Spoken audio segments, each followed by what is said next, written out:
with Washington as the American leader pushes for an end to the war.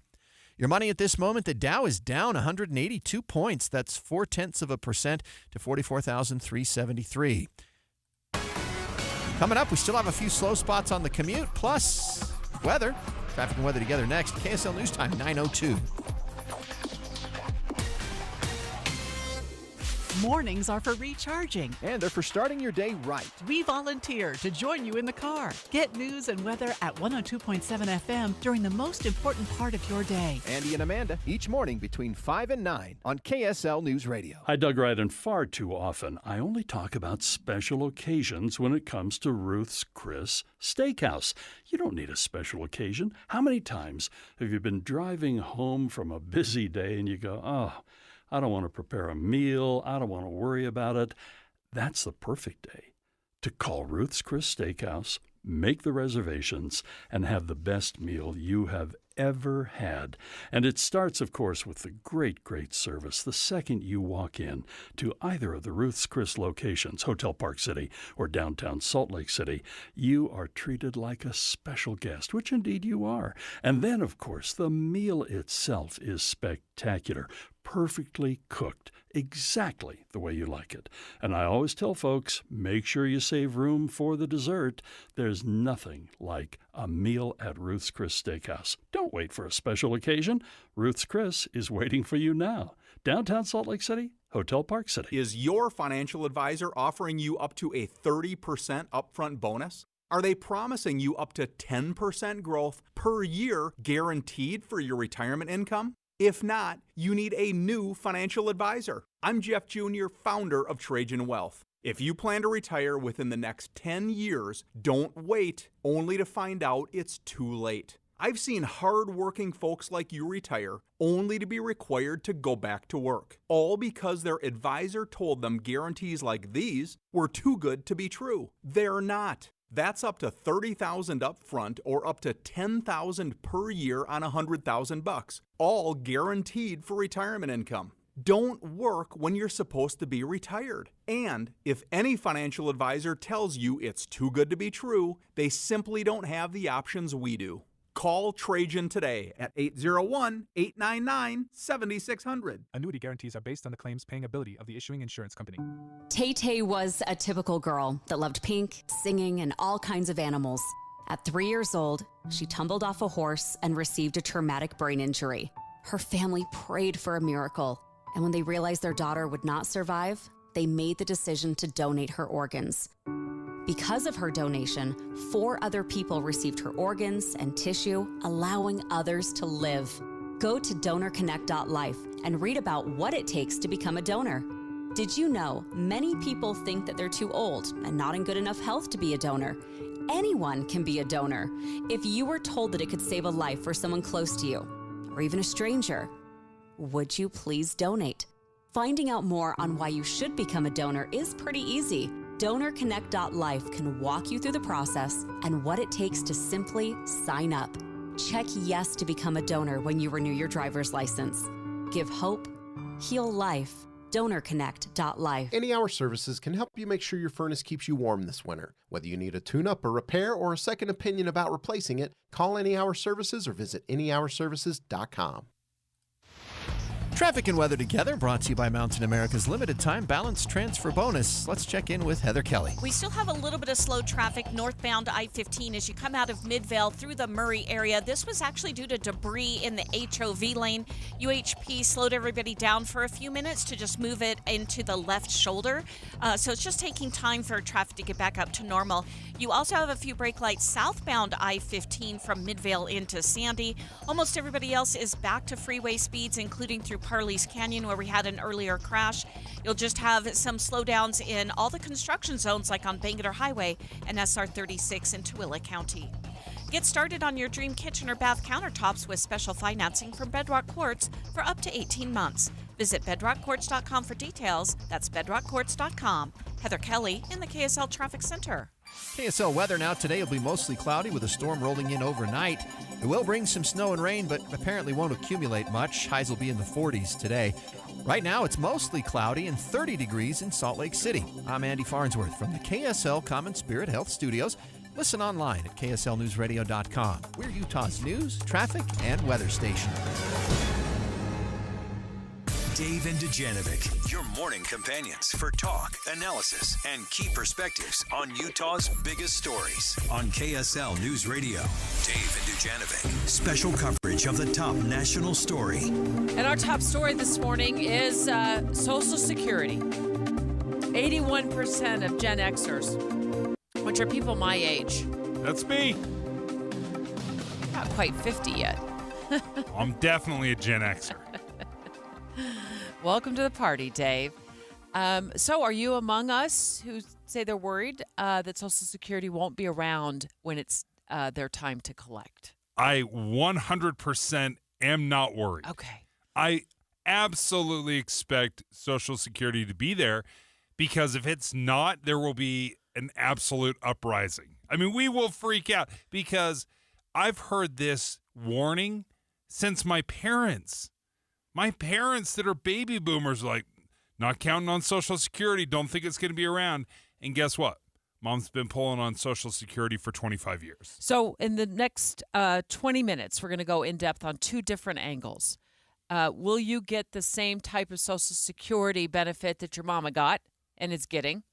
If you're worried about it, what can you do about it? And the second angle is, does the Trump administration have the beginnings of a plan to course correct before the fund hits a wall? So let's not live with our heads in the sand here. Social Security has been on a collision course for quite a while. 2010, it started to take in less money than it pays out. Come on. I mean, I'm no mathematician, but that's a problem. Yeah, it's a broken system. In fact, there's some great conversations to be had on this. Let's bring in Mark Hamrick from Bankrate right now. And Mark, 81% of Gen Z says they're worried about this. Is this just more hand-wringing over the generations? Because, again, I heard the same thing from my parents. Is this more hand-wringing, or is this something we should genuinely be concerned about? Well, facts matter, Dave, and the fact is that the Social Security Trust Fund is going to be depleted in 2033 unless elected officials do something ahead of time. And so to the phrase mentioned by one of you earlier, the math is not working. And the national sport in the Congress in recent years has been to kick the can. There's a very strong prospect we're going to have another government shutdown within about a month. And we're up against the debt ceiling again. So we've been dealing with inaction on the part of elected officials, members of both parties, for many, many years, especially addressing significant problems. So to the degree that facts matter, if we're aligning ourselves with the facts, and the fact is elected officials have yet to do anything, do you want to trust them? I mean, that's the rhetorical question. Well, that's a great question. And it's one I have to ask myself, and I started asking myself quite some time ago, Mark. I mean, I've heard the same rhetoric Dave's heard for years. I heard it in grade school. Social Security is not going to be around by the time you're ready to retire, and I do worry about that. I'm looking up the average check right now for Social Security in 2024 was about $1,800 a month, which still doesn't sound like enough to survive on. So what's Bankrate's suggestion? What can we do to take ownership of our own retirement and not rely on the government and Congress to do something or the Oval Office to do something about it? Yeah, I'm happy to give you sort of the main takeaways from an article that appears at Bankrate.com today, written by my colleague Brian Baker, that talks about 5 ways to boost your retirement savings now. And it's really about trying to take ownership, because the majority of Americans have told us in the past that they don't believe they're currently saving enough for retirement. And to your point that you were talking about earlier, being a member of your generation, the closer we get to this destination, the more we think it is going to be a challenge, because we're really talking about perhaps trying to replace the income that we've made through work. So number one, and this is the best thing, particularly for the youngest workers out there, but ultimately it's good advice for everybody, and that is to make sure you are getting an employer match through a 401k program if you're employed for full-time, and then to make as much in contributions to that 401k, perhaps even max out if you can. And, the maximum contribution in the current year for those aged 50 or younger or 49 or younger is $23,500. That is, a substantial chunk of money, but not necessarily so for people who have more substantial incomes. And there are catch-up contributions for those aged 50 and older. They can contribute even more. And so when we're talking about an employer match, that's, let's say, you're putting in 5% of your pre-tax income dollars, and then the employer adds another 5%. So you're already getting double the return because that's one of the benefits your employer provides. There are traditional and Roth IRAs to look into. They have different ways of being treated in taxes, so that's another way to do it. And then just from time to time, whether it's working with an investment professional or doing it on your own, review your investment selections to see whether they're still appropriate, whether you ought to be more aggressive or not. A lot of people look at, let's say, age 65, 67 as the destination, but the actual destination needs to be the day before you no longer need your retirement savings, which is to say you need this money for as long as you live. Mark Hamrick is joining us right now from Bankrate and the employee match. Obviously, we've talked and we've heard the pitches of privatizing a portion of Social Security. That's been some of the politicians' pitches in the past. But you're saying instead of perhaps focusing on that, focus on your own 401k contributions. Well, I like the idea of controlling what we can control, right? Because these days, more than ever, there is very little that we have control over in the broader world. And the other part of it is to sort of try to anticipate a range of outcomes. So we're talking about the political solutions. If people wanted to spend some time doing the research on this, it would take only about 5 minutes. There's all kinds of not-for-profit bipartisan groups out there that have written out what the options are. And so, all you'd have to do is have a member of Congress get some support from their colleagues on both sides of the aisle, tell their staff to come up with those solutions that are already out there, and then probably have a bipartisan commission look at that issue. And then if you did the same thing as you did with the Base Closings Commission, you just say whatever the commission recommends, that is what Congress needs to pass. So, it is doable. The question is, will they do it? And I would prefer to own as much of this process as I can. And if, the good Lord moves our elected officials to do what I would say is the right thing, that's an added bonus. And I think you're right. Social Security will be around in some form. The question is whether we get the full benefits that are promised currently. Thanks, Mark. Mark Hamrick with Bankrate. We're going to continue this discussion in just a moment with Rusty Cannon, one of our KSL Inside Sources co-hosts. We're going to talk more about that angle that does the Trump administration. How the beginnings of a plan to course correct before the fund hits the wall in the 2030s. Do you have it in you, Dave, to live on less of Social Security than $1,800 a month? Which is the average? The average is $1,800 a month, which still isn't a lot of money to live on if that's your only check every single month. But do you have it in you to live on less? Yeah, I've certainly planned on it because the $1,800 a month just is not going to cut it, right? What I want and how I want to live in retirement, $1,800 is not going to cut it. So I'm making plans. So if it gets reduced by 20%, that's not going to be devastating for me. Obviously, I want every dollar that is promised to me. And right now, we have money that is promised. And I think it's fair to have that expectation that you will receive it. So let me go over the list of a couple of the worries, the Debbie Downer moments that I have when I'm thinking about, $1,800 a month or less. If the fund isn't flush enough to be able to afford to pay us each that amount or more, kind of depending on how much you've earned over your lifetime.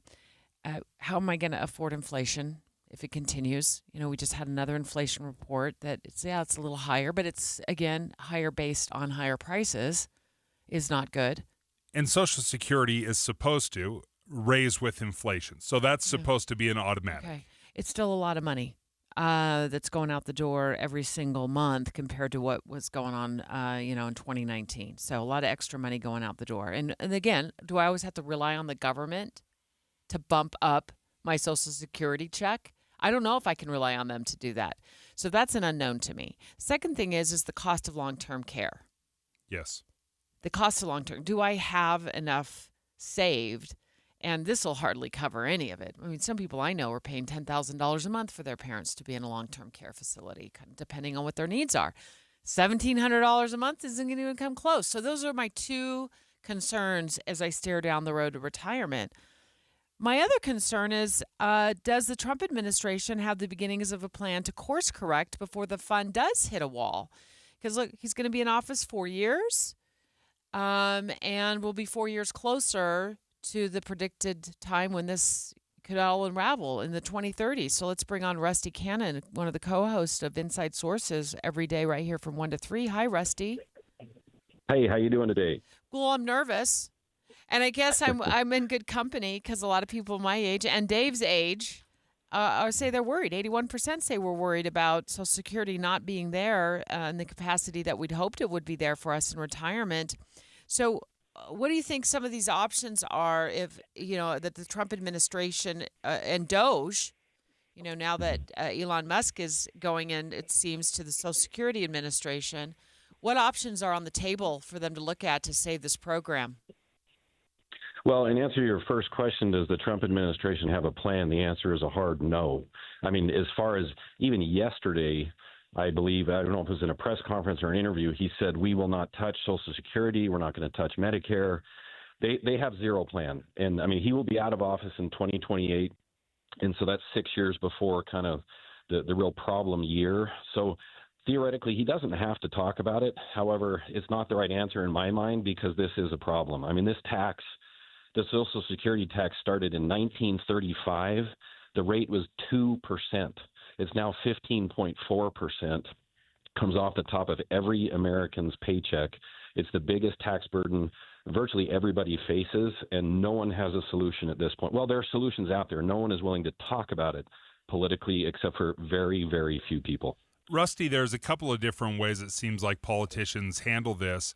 Number one, they just completely ignore it, which is what President Trump is doing so far. But I remember 25 years ago, George W. Bush brought this up. He talked about Social Security reform 25 years ago. And one of the numbers, as I was going through my research, that stood out to me, back in the 1950s, there were 16 workers that were supporting every one Social Security beneficiary. It's now 2 to 1. We went from 16 people paying for the benefits of one Social Security member, and now it's 2 to 1. So we just don't have enough workers to provide all these benefits. Correct. It is an absolute Ponzi scheme at this point. There's no way this funding works out. If they don't do a thing in 2034, it only has enough money to pay about 70% of benefits. So that's a 30% cut across the board for everybody if they do nothing. Now, there's many things they can do. They can increase the retirement age. They can change the collection or the tax rate. But even touching that tax rate would be probably the largest tax increase in history. I mean, it is massive. I tried to find the number, but I didn't have it in front of me. But it's really, really big. I don't think that's the road they would go down. You hope they wouldn't. But there's options. And really the only elected official I've heard talk about it very publicly is Utah Senator John Curtis. He actually recently said, I would love to be tip of the spear on this. We need to take on this problem. So at least he has the courage, and some people are talking about it. But for the most part, if a politician even mentions this subject, negative ads are spun up in their next election in short order, and they have ads of them pushing grandma off the cliff. That's exactly what happens, and it continues today. Rusty Cannon is a co-host of Inside Sources. He's on the line with us because we're analyzing a percentage, 81% of Gen Zers, people Dave's age, my age, worried about Social Security being around when they get ready to retire. And what I'm hearing from you, Rusty, is it's not going to be around if we don't do something about it now, at least not to the level it is or has been for our parents. Correct. Yeah, it would be about according to the numbers that have been published, somewhere between a 25 and a 30% cut in benefits, and then that should carry it on through in perpetuity. But that's not what anybody wants to see happen. So they have to do something, and 2034 is the year that it's really going to hit the wall. So we got to figure it out before then, and we need people to start talking about it. We've had time, because I'm looking at this Government Office of Accountability report. The report is called the Old Agers Survivors Program, which is what Social Security is. It's the Old Age Survivors Program. It paid out more than it took in since the year 2010. It has paid out more than it's taken in since 2010. So we're 15 years into this, where we've recognized that we're on a collision course here. The math ain't mathin' anymore. And it's just always so surprising to me that here we are in the same spot, talking about the same thing, and the problem's it's not going to fix itself. Correct. They actually tried to talk about raising the retirement age on a similar type of program in France. And I don't know if you remember, in recent years, they had riots in the street. I mean, I don't think that's how Americans would react. You would hope not. But that's the potential of angst that you could see if they start messing with this. Well, messing is the wrong word. If they try to fix it, and they're going to be accused of messing with it or cutting it, even though it's an honest attempt, it's just immediately demonized by any political opponent.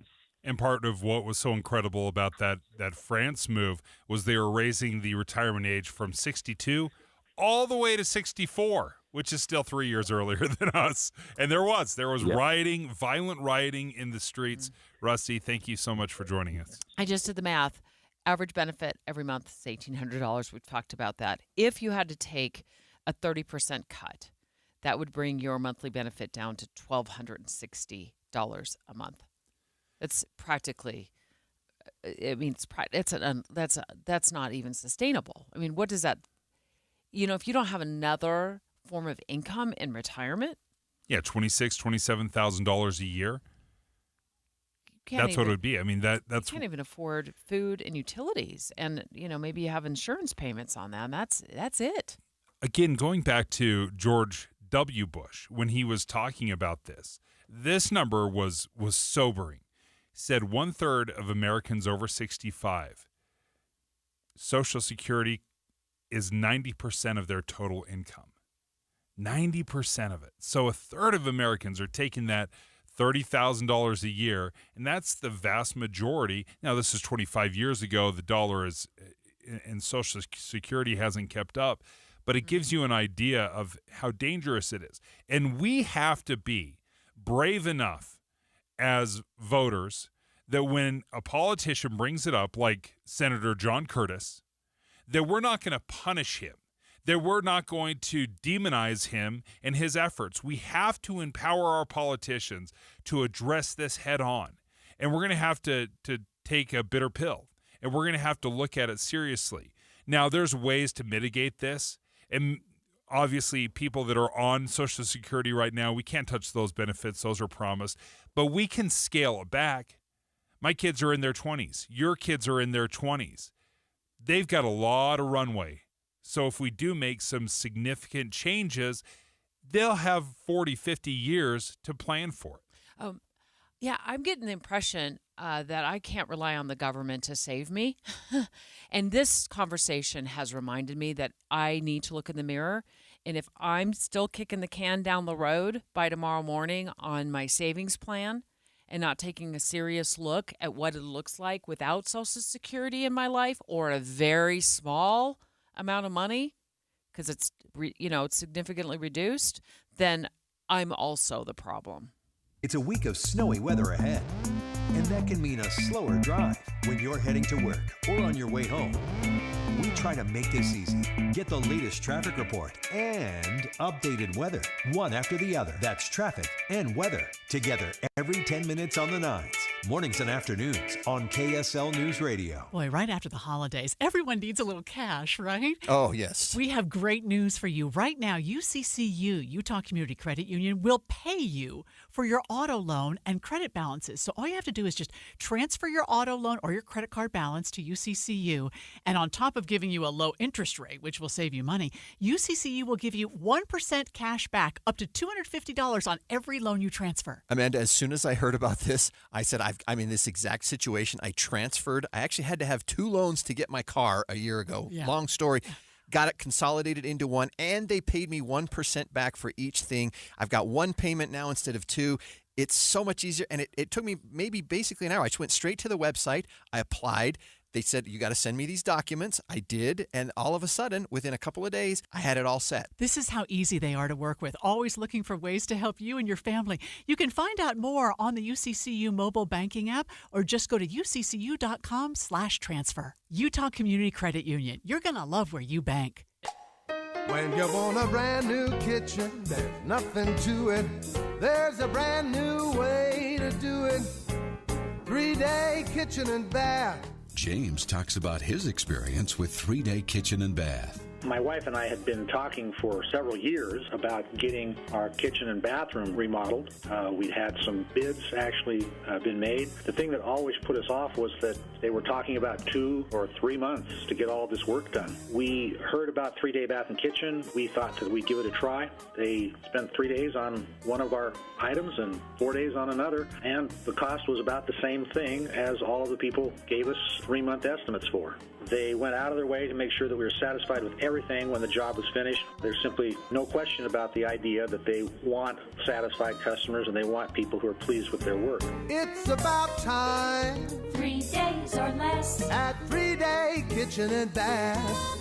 Hi friends, Dan the Laptop Man here from PC Laptops. In celebration of over 32 years of serving humans in Utah with their computer and tech needs, we've slashed our prices. And these are the new 2025 models. Here's the deal. You can get our new 2025 S1 desktop with a blazing Ryzen 5 processor, 16 gigs of RAM, and over a terabyte of blazing fast storage on this promotion. We also have our new 2025 SM3 laptop with the Intel i5 processor, 16 gigs, and over a terabyte of storage for $999. You can take one home today for $999.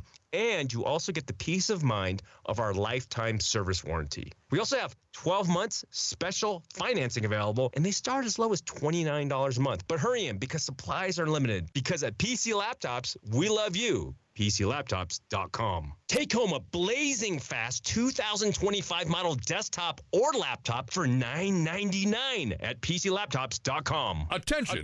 Looking for an RV? RVs from all over the In Around West have been sent to all Paris RV locations for this RV liquidation event. Repos, buybacks, rental returns, and trade-ins. Blowout pricing. Toy haulers, travel trailers, fifth wheels, tent trailers, campers, and motorhomes. All priced to sell this Wednesday through Saturday, 9 a.m. to dusk. Every RV has been inspected and serviced and comes with propane and batteries. The used RV blowout sale this Wednesday through Saturday, 9 a.m. to dusk at all Paris RV locations. Check them out at parisrv.com. Paris RV is your locally owned, family-run RV dealership. We strive hard to find the very best RVs for the price. With 4 locations, over 1,000 RVs in stock, 42 service bays, and 4 super parts stores. We're sure to help take your family on the best RV vacation. Check out our perfect family bunkhouse trailer, the 26BH, that sleeps 9 for $19,995 or $227 a month. Zero down. Life is short. Enjoy it. North Murray, South Murray, Payson, and Pocatello. ParisRV.com. My name is Dale Pazinski. I volunteer with United Way to help the homeless in my community learn computer skills and build a basic resume. I don't just wear the shirt, I live it. Give, advocate, volunteer, Live United. Go to liveunited.org. Brought to you by United Way and the Ad Council. 9:30 at KSL News Radio. I'm Andy Farnsworth. KSL's top local story this hour. The suspect accused of shooting and killing a man in a road rage incident at Jordanelle Reservoir last year is scheduled to be in court this morning. Arrest documents allege 62-year-old Greg DeBoer followed Patrick Hayes to Jordanelle State Park and shot him before driving away last September. KSL TV spoke exclusively with Hayes' son Christian at the time of the arrest a few months later. He called what happened to his dad a cowardly act. That's just something only a truly sad individual could do. To this point, no murder charges have been filed. DeBoer is facing 1 charge of obstruction of justice. Our top national story this hour from ABC News. The first lawsuit has now been filed after the deadly collision between a passenger plane and a helicopter over the Potomac River. In what's likely to be the start of a lengthy legal battle after one of the deadliest aviation incidents in recent history, the family of a passenger who died in the mid-air collision near Washington, D.C. filed legal claims against the Federal Aviation Commission and the United States Army earlier this week, seeking $250 million in compensation. A lawyer for the family of Casey Crafton, a Connecticut father of 3 who died in the crash, called the collision a preventable tragedy and is investigating what he called willful neglect on the part of the airlines operating in D.C.'s heavily trafficked airspace. Peter Haralambous, ABC News, New York. Investigators found a key piece of evidence while combing through the wreckage of the upside-down plane in Toronto. The black boxes have now been recovered. That's going to give investigators some key information there. But without a doubt, the fact that you can actually talk to these pilots because they also survived, that's going to be key as well, because they'll be able to tell investigators what they felt inside that plane. ABC's Gio Benitez reporting. Your money at this moment, the Dow down 125 points, a little more than 0.25% to 44,435. Coming up, weather and traffic. It's pretty nice out there, dry, although the storm's supposed to come tonight. We'll check that coming up next. KSL News Time, 9:32. A reminder about the simplest way to get updated for your day. Hit your KSL preset when you jump in the car, and we'll take care of the rest. Hear key news updates and traffic reports. Andy and Amanda from 5 to 9 in your car. KSL News Radio at 102.7 FM. You know Master Electrical Service. You've seen their vans driving around for decades now. Well, they have joined Mountain Home Service. A very exciting announcement. This changeover gives them so many different things they can do to your house. That's right. So your electrical needs get taken care of. Maybe you need new outlets. You need new recessed lighting. You need a new generator. They're your go-to. Your HVAC needs some repair. Maybe you need a new HVAC. They're your go-to. And I can tell you, I had Mountain Home Services install my furnace years ago, and then they would come back every couple of years and update. It was fantastic. I was so happy with the quality, the ease, the expertise. It was wonderful. And it all comes with that upfront pricing guarantee. So that means they come to your house, they look at your project, they give you the bid, and that is the price you pay when the job is done. And you get that 100% satisfaction guarantee. All you have to do is reach out to them. Did we already see fireplaces? They do fireplaces as well. That's cool. MountainHomeservices.com is the website, mountainhomeservices.com. Or you can call them at 801-543-2222. Again, that phone number is 801-543-2222. Traffic and weather together, brought to you by Mountain America's limited time balance transfer bonus. Let's check in with Heather Kelly. We are delay-free now across the Wasatch Front. No problems reported on I-15 throughout Utah, Salt Lake, and Davis counties. Also a smooth commute making your way around the Salt Lake Valley on the east and west side belt routes, 201 freeway, I-80 out by the airport. You still have fog, though, out by Deer Creek Reservoir. That's at the north end near Charleston. It is not only reducing visibility, but laying down some ice crystals on the roadways, making things a bit slick, so traffic out in that area may be a little bit slower than normal. Lagoon is hiring full-time, year-round ride maintenance technicians and electricians with journeyman or apprentice-level experience. Apply online at lagoonpark.com/jobs. Must be 18 years of age or older to apply. Heather Kelly in the KSL Traffic Center. KSL weather now. Today will be mostly cloudy with a storm rolling in overnight. It'll bring snow and rain, but it isn't expected to accumulate much on the valley floors. Today, highs will be in the 40s. Right now, the sun's shining in Salt Lake City, although it is cloudy in other spots, and it is 35 degrees, so warming up. 33 in Ogden, 32 in Provo. I'm Andy Farnsworth from the KSL Common Spirit Health Studios. Listen online at kslnewsradio.com. We're Utah's news, traffic, and weather station. Dave and Dujanovic, your morning companions for talk, analysis, and key perspectives on Utah's biggest stories on KSL News Radio. Could this be one solution to our housing crisis? Would you live in a shipping container, Dave? This is my deep dive. This is my rabbit hole. Heck yeah, I would. There are so many cool designs. There are videos on... What are the channels where they do all the rebuilds? The whatever. Like HGTV? Yeah, that one. They always have these like shipping container videos where they build these incredible homes. I'm like, hey, listen, what do I care what my home's built out of? If it's a cool design, if it's functional, sign me up. I caught this article in the Salt Lake Tribune, and I had to read the whole entire article, so I wanted to share it with you. Because you and I have actually talked about the shipping container project on about 5th South and 5th West in Salt Lake City. I think it was a couple of years ago we were talking about it when the concept kind of bubbled up. And we're like, this seems pretty cool. And now they're apparently really close to getting ready to lease them out and start putting tenants in these shipping containers. Are you looking at the website right now? Looking at it right now. What do you think? Well, there's a couple things that stand out to me. Oh, they look great, right? In new places, they always look great. Does it look like shipping containers? It looks like shipping containers. Does it? That's kind of cool. I mean, it though. doesn't, obviously, the inside, it just looks like, a normal apartment. But when you look on the outside, you're like, okay, that doesn't surprise me. It does, though it looks cool, it does look like a shipping container. And there's one shipping container stacked on top of another, right? Yes. Yeah, Legos. Yeah, straight up Lego blocks stacked on top of each other. It looks like it's 6 stories high. So 6 shipping containers stacked on top of each other. 83 total units. Yeah. Okay. So I love the name of it, Box 500 Apartments. Yeah, it is Box 500. I love that. What do you think about the price here? Let me bounce these off you. Under 300 square feet, 282 square feet, which is a studio shipping container, $999 a month. Okay, I really like $999 a month. I've never lived in, well, that's not true. I've lived in 282 square feet. It was called college. But I was also living with 4 other guys. In 300 square feet? Yeah. You lived in a studio apartment with 3 other guys? No. Like my personal your area. Space. My okay. space was. But then you would have a kitchen or something and separate bathrooms. Yeah. Okay, all right. I was like, 300 square feet. So I've lived in a studio apartment in the past, and I loved studio apartment living. Oh, I do did. you? I really loved it. Yeah, I was young. I was in my 20s. And I wasn't there a lot.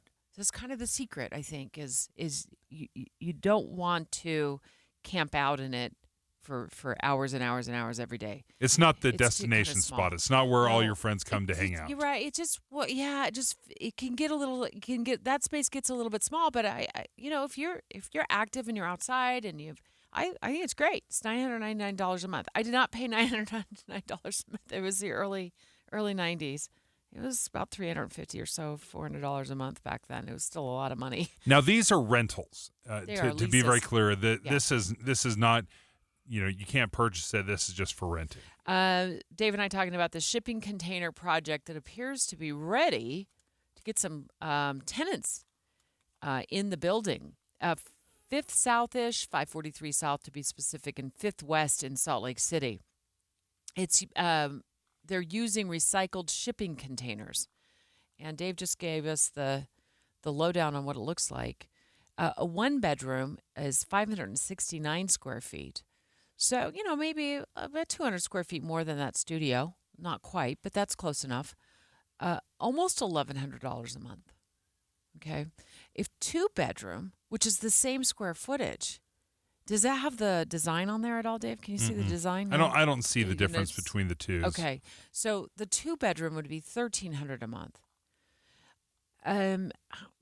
We've talked a lot about rental prices in Salt Lake City. I think a 1-bedroom is going for about $1,500 a month. Kind of fluctuates depending on supply and demand. But I know my daughter was living downtown near the Capitol, and it was about $1,600 a month for a 1-bedroom. So $1,299 a month for a 2-bedroom is still the same square footage as a 1-bedroom, but maybe they're dividing that up so you can have a roommate situation and not have to share space with that roommate. What do you think? What are your thoughts? So I'm intrigued with it because these are not crazy expensive prices, right? Not only are you talking about $1,100 to $1,300, but this is brand new, right? So this is not a beat up old apartment, and we've all lived in these beat up old apartments that are just super gross, right? But this is brand new. So this is a price point, I think, that is very doable. And think about your own home. We divide and subdivide our home time and time again with walls. We throw up walls, we throw up walls, we throw up walls. And that's essentially what the shipping containers have done. Is it just kind of looks like walls dividing up rooms. Well, I'm intrigued, and I like the out-of-the-box thinking on this. I like it. I was hoping to be able to swing by there this morning and take a look at it before we talked about it. I'm going to do that after I get off work here and head over there and look at it. I think it's a cool concept. The location, it's close to downtown. It's close to the Gateway. It's certainly close to, I would say, tracks. So if we got some public transit not too far, Delta Center. There's going to be a lot of remodeling going on down here in downtown with the Delta Center project in East getting underway. So cool concept. I'm excited for it. Another thing that I'm looking into is this Wall Street Journal article. When you talk about expanding housing options, Wall Street Journal dropped an article this morning, Dave. I think it was this morning. Anyways, I read it this morning, where several cities are converting vacant hospitals into apartments or condos. So they're turning vacant hospitals into places that, we could lease. And they interviewed somebody who's like former CEO of a hospital or something like that. And he said they're perfect in a lot of ways because every single hospital room has a bathroom. Yes. And hospitals are traditionally located close to like downtown areas and close to cities. So it's an interesting repurposing of just a really vacant, what could become an eyesore. And they're doing it in several cities around the country. I'll have to get back to that article real quick and remind myself which cities they were. But what surprised me the most, I thought, if I lived in a hospital room that was converted into an apartment, that's intriguing. Surely the rent price would be a lot more affordable, right? I mean, maybe it'd be $800-900 a month. No, I was wrong. It seemed like it was right on point with what we're seeing in rents downtown right now, about $1,500 a month. What are your thoughts on that? The hospitals, I hadn't really thought about that, but yeah, they're already individual bathrooms. It's kind of studio living. You've got the common area where the nurse's station is, that you could have a cool little common area. That would be cool. So this is the kind of outside the box thinking, as you were saying, that we don't do enough of. We want to build the same stuff over and over and over again, and it's kind of unnecessary. I think these developers that are going out and trying something new, taking recycled shipping containers. Yeah, it sounds a little crazy until you see it and you think, oh, well, that's just fine. So the Wall Street Journal article featured this village of 1,100 residents in Lakeview, Michigan. Where they're converting that old hospital into living spaces. Yeah. So with the housing crisis looming, hey, maybe we have a couple solutions. If you don't want to live in a shipping container, would you live in an old hospital? Hi, I'm Utah tax attorney Jordan Wilcox. In these trying times, when inflation is out of control and our paychecks give us less and less money to support our families, the last thing any of us can afford is for the IRS to garnish wages, levy bank accounts, or seize assets. It's important now more than ever to protect your financial security. We have reduced our tax liability by over $42,000. $66,300. Let us safeguard you. Visit endtaxworry.com. We have saved countless taxpayers like you millions of dollars, kept businesses in operation, and ensured that our clients receive the best possible outcome. Nearly $65,000. $12,000 is something that you can look at and say, okay, I can handle that. I'm Jordan Wilcox, your Utah tax attorney. You work hard for your money. Let us work hard for you. Visit endtaxworry.com.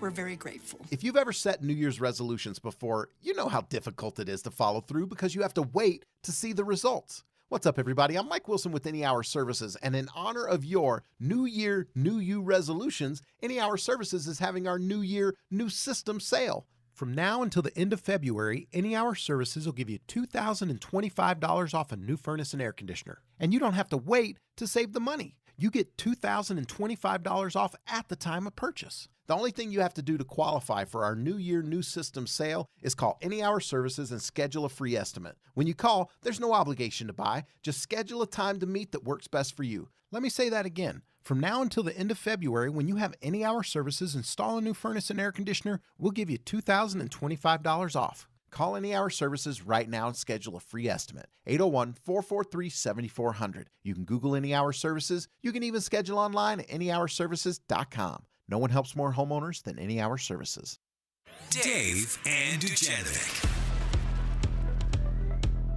We're going to talk about this new piece of legislation, Dave, that's winding its way through Capitol Hill. And we're going to find out in just a moment from the sponsor of the legislation, Representative Mike Kohler, who's on the line. What this would mean if I signed or you signed a petition for somebody who's trying to run for office here in the state of Utah for a candidate. Would my name, your name, be then uploaded to a public website for anybody to look at that signature? It's a little strange. Yeah, a little strange because I've absolutely this past year, I had my door knocked on several times trying to gather a signature. And what was interesting is the person that dropped by, they had a stack of names. And the one specifically I remember is they said, hey, we've got a petition to sign for John Curtis, Brad Wilson, and Trent Staggs. All three of them. And like, which one do you want? Do you want any of these? Do you want to sign it? And I thought, okay, that's interesting. This was before the race really had gotten going, and I know all three of them. I hadn't made a decision which one I wanted to support, if any of them. So, but I thought it was interesting. It was like, all right, do I want that information out there? I was going to ask you that question. Would it give you pause to sign any petition if you knew that your name? Would it be included, of course, with other signatures because they have to usually gather like thousands of signatures if they want to take the signature path to the ballot. Would you put it on like, oh, I'm going to have to think about this if you knew your name was going to be public? In part because I could only sign one of them. Now, I may be interested of listening to all three of them, but when you have to choose one, now all of a sudden it seems like I'm indicating who I'm supporting. So if I do support John Curtis, for example, then Brad Wilson and Trent Staggs may be asking, well, what happened? Like, what's your reasoning? And that's my prerogative. I don't want people knowing who I'm supporting. You think that's private? It's private, right? That's my decision to make whether or not I release that. Well, let's ask Representative Mike Kohler. I'm sure you're hearing all sides of this argument or this discussion, Representative. Do you have any concerns like that with people's names being out there on a website? Actually, I don't, and thanks for the opportunity. Sure. During the last cycle, when no matter what side you're on, as far as the governor's race, there were lots of discussion about the names. Either they didn't have enough or they did, and who was on it, who didn't, accusations from all sides.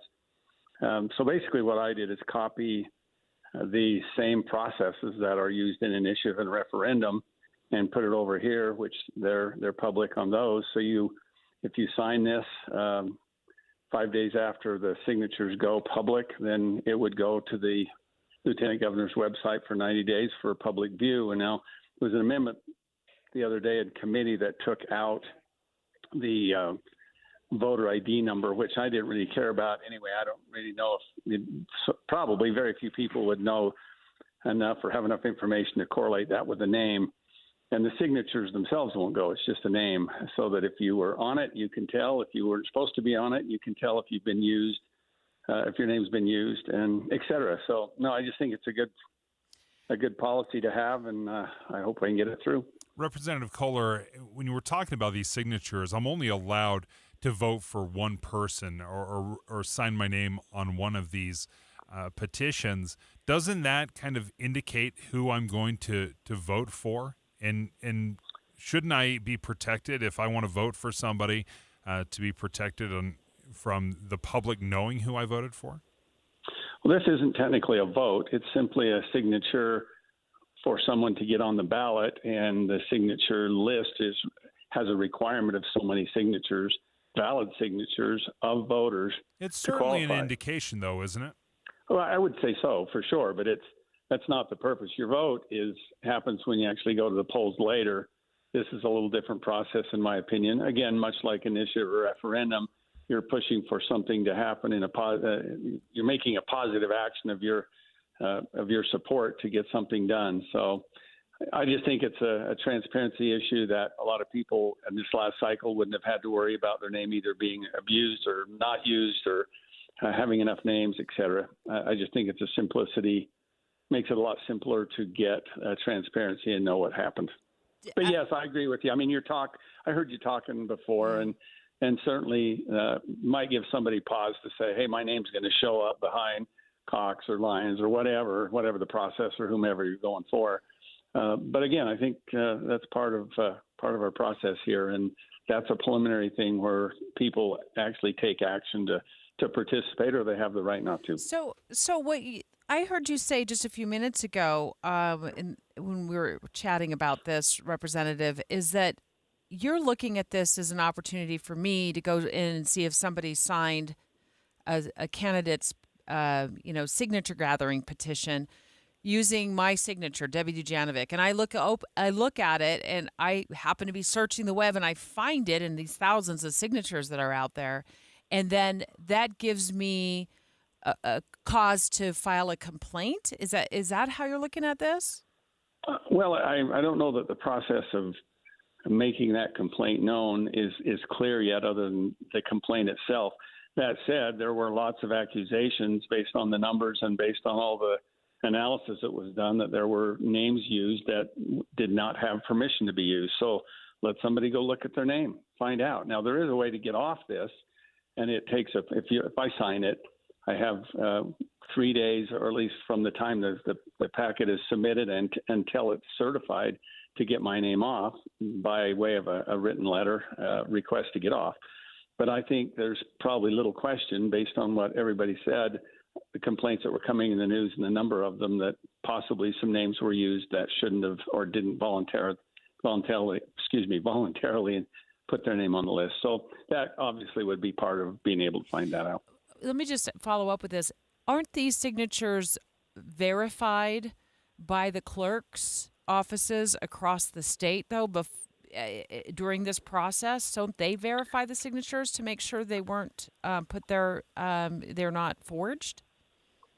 That's part of the process that's supposed to happen. And forged is, I guess, a different word. If I put my name on a ballot initiative or something like that, I don't know the process goes through and checks, and I'd have to find out this, but it apparently wasn't to the satisfaction of many people verified to the extent that they can tell that number one, I'm on there and it's really me based on my signature. Number two, I didn't sign anybody else's, or I didn't want to be on there in the first place. All of those things were accused on this last time. This just makes it easy to find out based on your own inquisition of your own name. Well, we appreciate you taking the time, Representative Mike Kohler, for joining us. Yeah. We'll see where that one goes. But basically, sounds like it would require people whose signature is verified for a candidate nomination to be publicly identified, and it would be on the lieutenant governor's website. He said they removed the voter ID component of it, but it would list your name for at least a time period. Yeah, about 90 days. It sounds like that's how long it would be listed. One of the problems, I think, with the signature gathering process is that before the primary even happens, before any real campaigning goes on, this signature gathering only allows us to choose one person to throw our support behind. And for example, I might have 3 or 4 different candidates that I'm considering at this point. I would like to see the ability for me to sign on to multiple petitions and not just have to narrow it down right now before the campaigning even starts. It's one of the biggest errors, biggest loopholes in the signature gathering process that I do not like. I would love to be able to vote for multiple candidates, and then, if you want to have full transparency and put it out there, that's fine. But right now, I only get assigned one, which very much makes me feel like everyone knows who I'm voting for at that point, and I think that's unfair. KSL offers the best daily newsletter in the state. It's the 3 things you need to know. Every weekday, we deliver quality and relevant content to your inbox. No ads, no spam, just the 3 things you need to know to be informed about the world around you. Subscribe today. Visit KSLNewsRadio.com or text the word INBOX to 57500. That's INBOX to 57500. One of the best things about the Connecticut water system, the soft water system, is how efficient it is. Because of the way it's designed, when I had it installed in my house, there were no computers right next to the salt water. And every time the power goes out, I don't have to go in and reset the computer or I just don't have to do anything. It just works 24/7. And because it's manufactured and designed so well, it's efficient. So you only have to use 1/3 the salt of most other water softeners. So that's going to save your back. Every couple of months, I had to, load those 40-pound bags of salt on my shoulder, and then I go in, I dump it into the bin, and that's it. And then I don't have to think about it for another couple of months.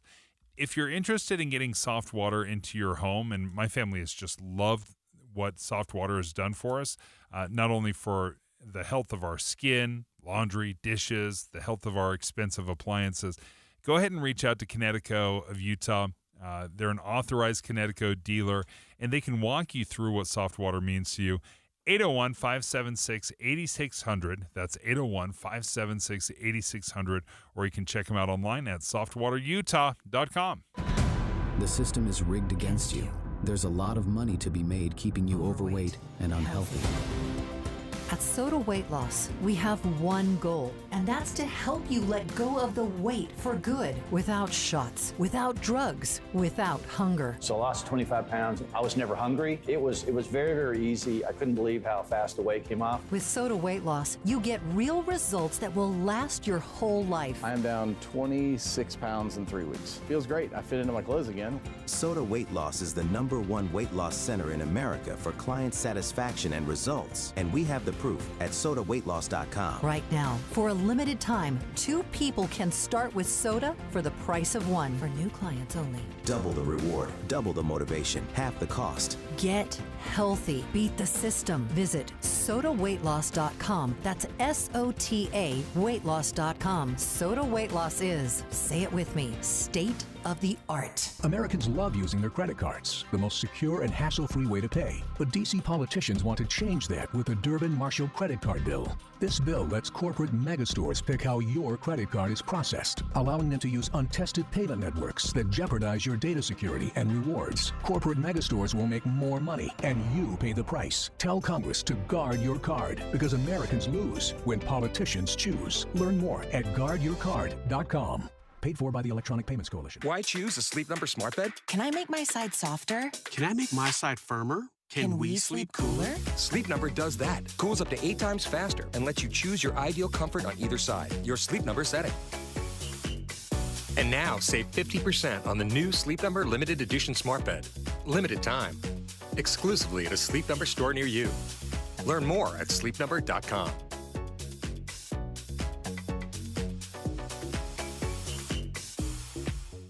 This is a story of the one.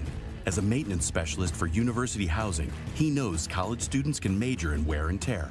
Plus, housing so many students doesn't leave a lot of room to house all the supplies he needs. That's where Grainger comes in. With over 1 million industrial-grade products and fast, dependable delivery, Grainger carries the quality products he needs so he doesn't have to.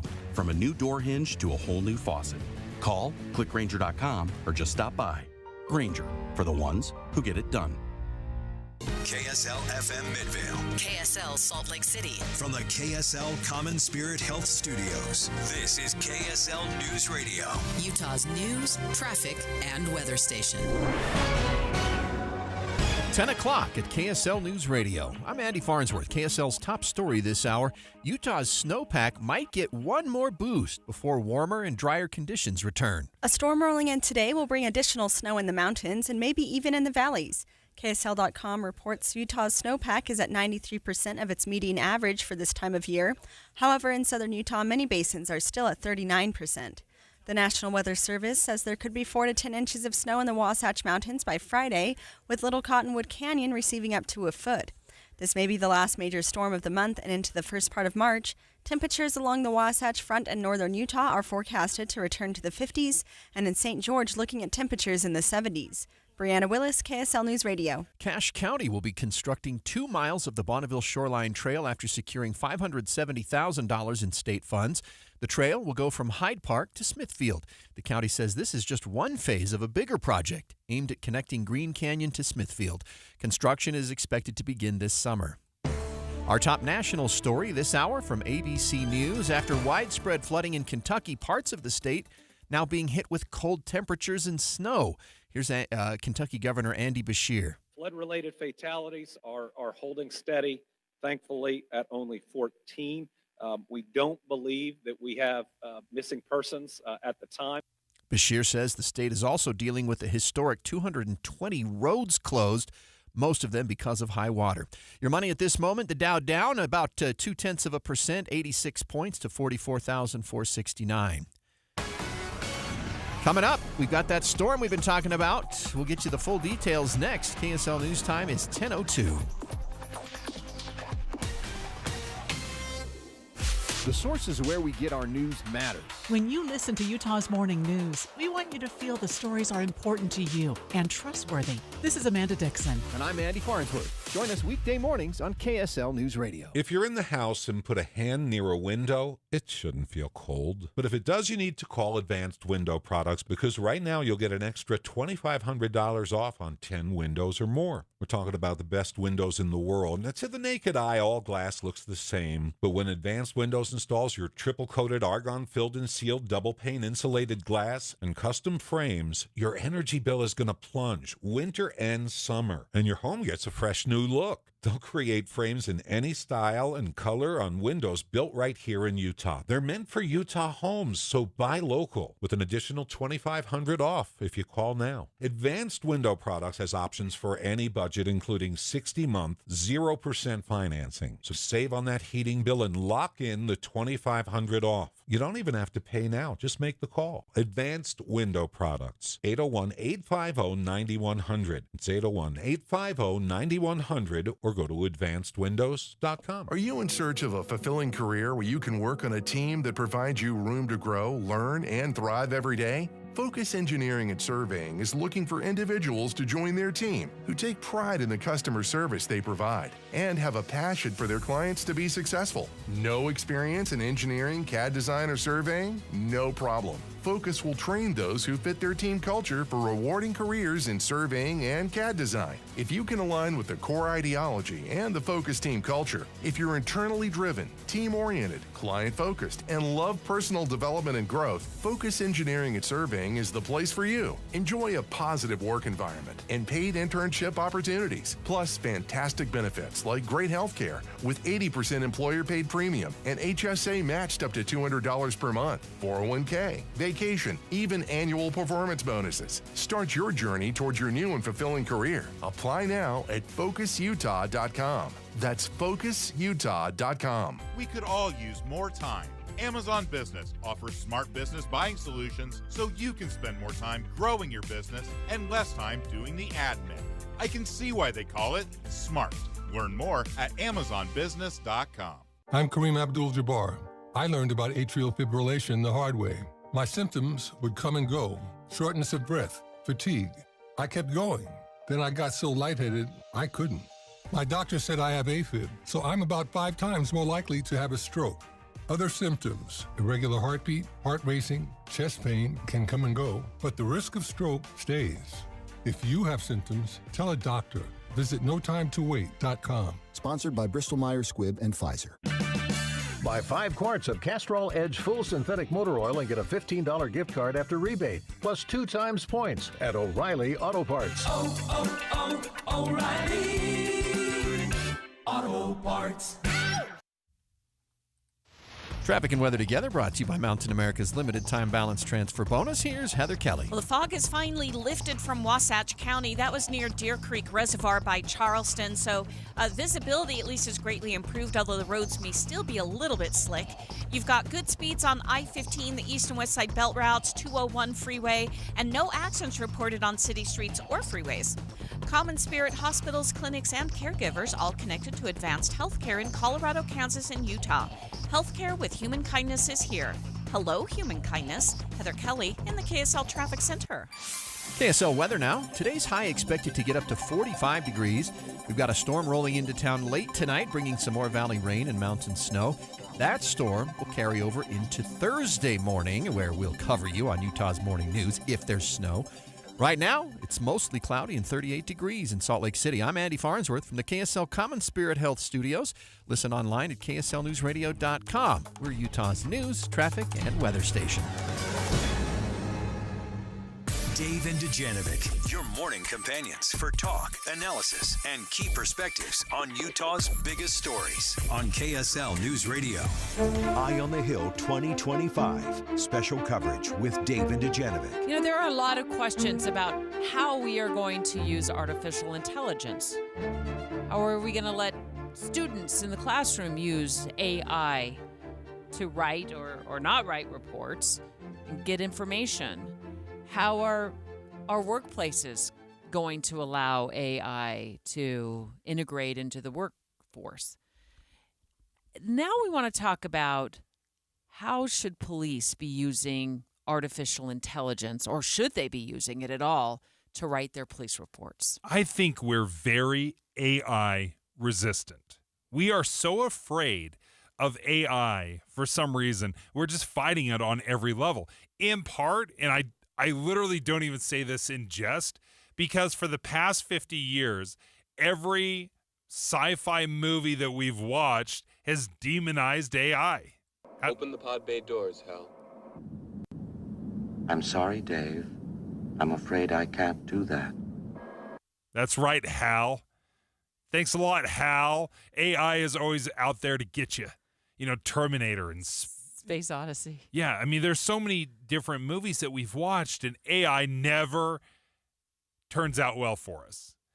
But the truth is, sure, maybe there's a threat that AI is a disaster, and we need to be aware of that.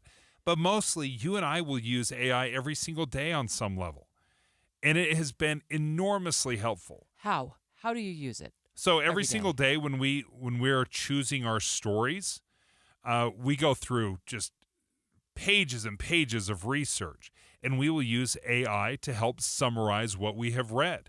And then we can use that as the bullet point reminder of what we had read. That is enormously helpful.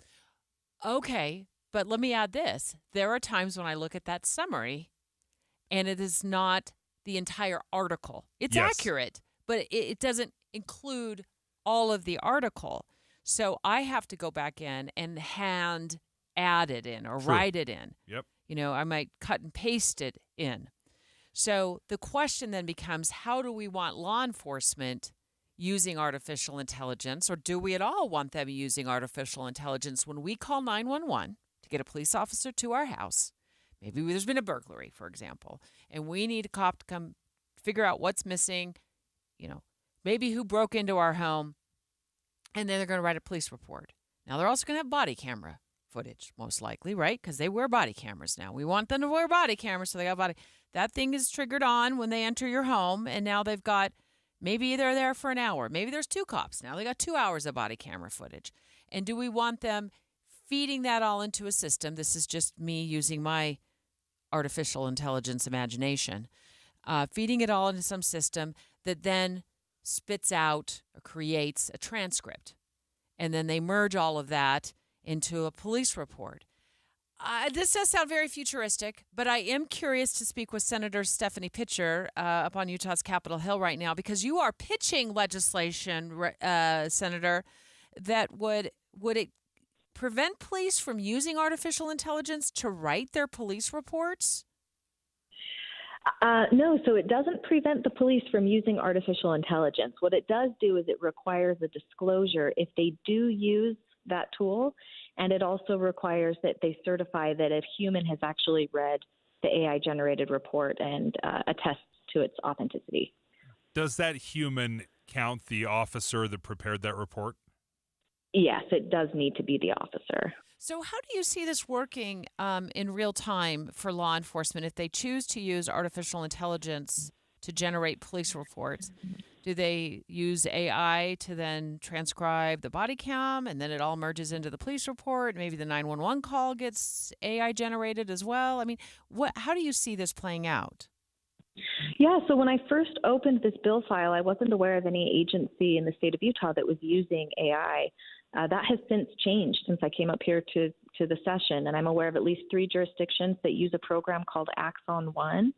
And it essentially does what you described. It takes what it views from the body cam footage and it helps create a report, sort of transcribing or providing an overview of what was captured on the body cam onto a written report.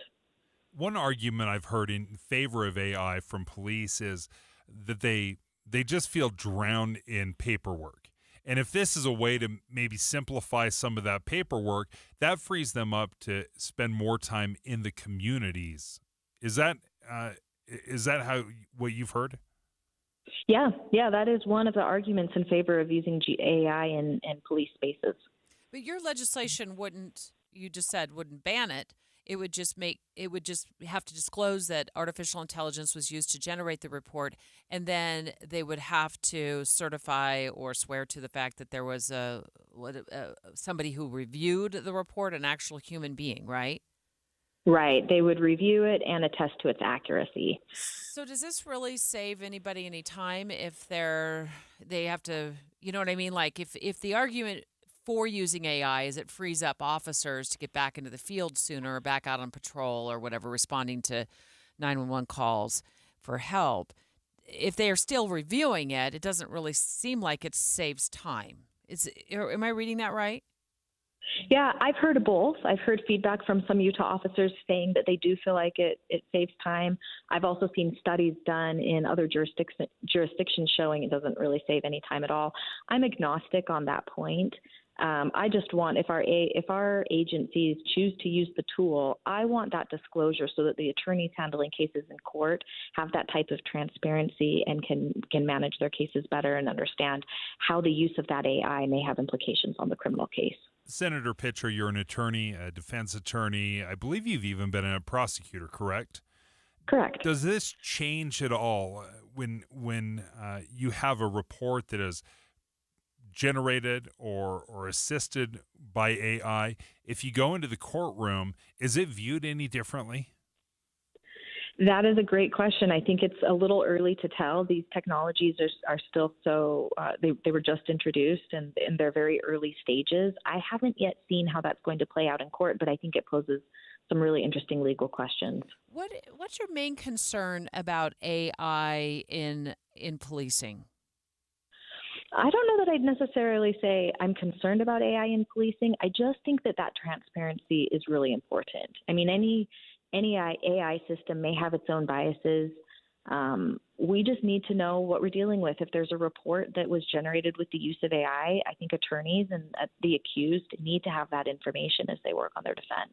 This Axon Draft One software, which uses AI to help police officers generate reports, or does it transcribe? Is that how it works? It takes all the body camera and then it transcribes what happened throughout the day, and then does it give a summary to your understanding?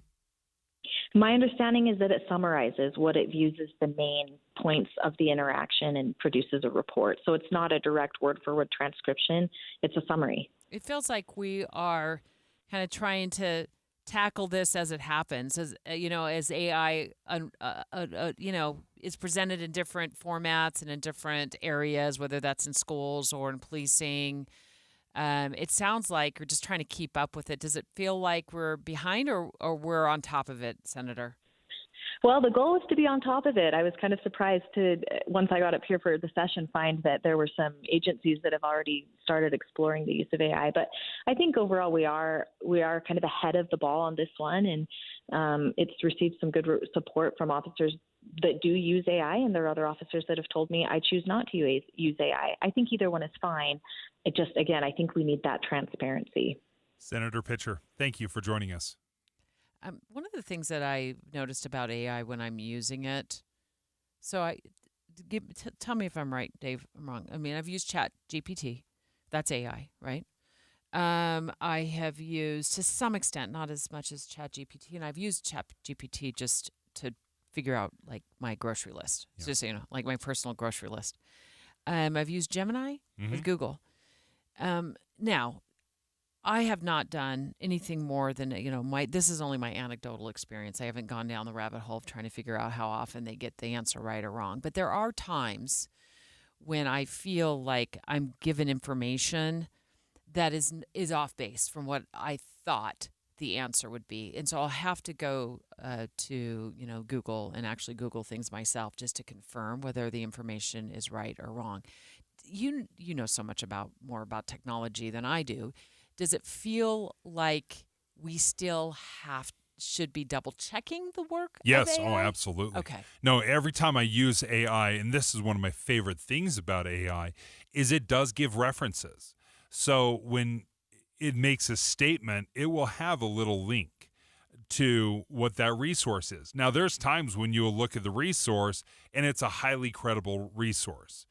In fact, I was Googling this morning about Social Security benefits, and when I was looking at some of the AI statements, it was linking directly to the Social Security Administration website. So when you say statements, that's that little summary that comes up at the top of your search page, and then it'll tell you where AI got that information from. And in this case, it's Social Security. Exactly. Okay. So you will see times when it is just somebody's blog or just a comment, and you will see other times when it is linking to legitimate news sources.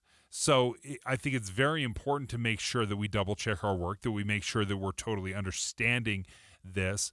It really is, I think the best way to describe it, it is a tool. A hammer is great if you know how to use the hammer and you don't abuse it, or you don't use, maybe a screwdriver is a better way to describe it. A screwdriver is great for screwing in screws, but how many times do we use it to pry open something, and we use it, in the wrong way? I think part of our fear with AI and using AI is that we are afraid that our jobs are going to become obsolete. Yeah, maybe. Yeah, if we lean into this. Well, you'd said earlier when we were talking that, we were fighting it. We seem to be fighting it every step of the way, and maybe the reason we're fighting it is because of, every sci-fi movie for the last 50 years, including Space Odyssey. Open the pod bay doors, Hal. I'm sorry, Dave.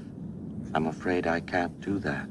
Has instilled some fear in us that we're going to be replaced by robots and technology, and maybe do you feel like that's why we're fighting it? Because anytime something new comes along, like I'll go back to the 1990s when we went from wall phones. Oh, okay, I'll go even back further. When we went from the pink slips, when somebody would call the office, they would write their name, information, and phone number, and a brief summary of why they called and put it on our desk. Okay. Well, I remember the day we went to voicemail at work. There was a minor uprising in the newsroom because now we weren't going to get those little pink slips on our desks anymore. We were going to have to figure out how to get the code going and answer our own voicemail calls. And I remember my pushback being something so ridiculous to this. What if I'm out in the field? Okay, but this is before cell phones. What if I'm out in the field and somebody is called and there's a voicemail? At the time, we couldn't access remotely, right? If you accessed, you had to find a payphone and figure it out. And it just didn't, it was really clumsy. And my boss said to me, well, that's the same thing with the pink slip on your desk. But I was so anti-technology at that point, and I was pretty young. You'd think I'd been leaning into this new technology. I was so pro pink slip on my desk that I was making such a faulty argument as to why voicemail was going to be the end of my reporting career, because people were going to be left on this voicemail machine while I'm out in the field instead of calling and like getting a pink slip on my desk. And they're like, well, you don't look at that until you get back anyway. I think we fight it because we don't see the light and we're afraid of it.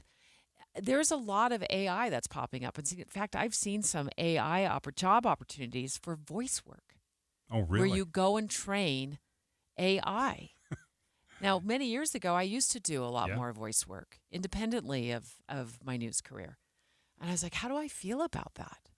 What if I stealing my voice? Well, what if I applied for that at some point down the road? Would I want my voice to be part of that, potentially taking voice work away from people who do voice work for a living when I'm training a machine to do the voice work? It's just a lot to think about. We are very resistant to technology and always have been. Whether it was the horse and buggy to the car, or I remember you were going back into your school days. I remember I was taking a typing class literally on typewriters back in 7th grade. But all through my high school career, teachers were resistant to let us turn in our work or our reports with something typed out. They wanted it handwritten. Now we look at it. You got to do it in cursive. Yes, I'm sorry. Go ahead. Yeah, we would do it in cursive, and we had to turn it in. And we look at it now, and how ridiculous does that sound? If your child's teacher said, you've got to churn out 2,500-word essay, and you've got to do it longhand in cursive, we would mock them. We'd probably have a parent-teacher conference because it's so silly. We are so resistant to this change, and we have to learn to be better at adapting because we're going to be left behind. If we don't lean into our children learning how to use AI right now while they are doing their schoolwork, we are setting them up to fail. AI is not going anywhere. It is the future. We are seeing it in driving. We are seeing it in cooking. We're seeing it in every aspect of our life. And instead of teaching our kids, specifically in teaching ourselves how to use it effectively, we push against it. Dave and I talking about AI, and specifically we were talking to Senator Stephanie Pitcher about her legislation that would make it so police officers, police departments that generated their police reports using artificial intelligence would have to, first of all, disclose it, that they were using AI to generate that police report. So if it ends up in court, both sides, everybody's well aware that AI was used in some capacity. And not only that, but make sure it was reviewed by a human eyes. By that officer, specifically. Yeah. And so that's why we're talking about this. And as you were saying that, Dave, about typewriters, I was also thinking I'm currently resistant to something as simple as the electric bike. I learned to pedal uphill both ways on a non-electric bike, right? Fueled by my feet kind of a bike. And then I think about buying an electric bike. I'm like, oh. That's cheating. Yes. It's like listening to an audiobook.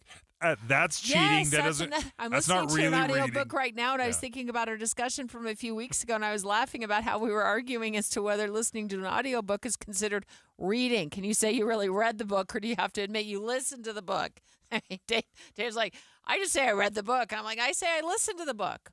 So I'm resistant to that. It does feel like cheating. And I will tell you, when I did use Chat GPT a few weeks ago to generate my week's grocery list, and I said, look, I want to spend $100 a week or something like that.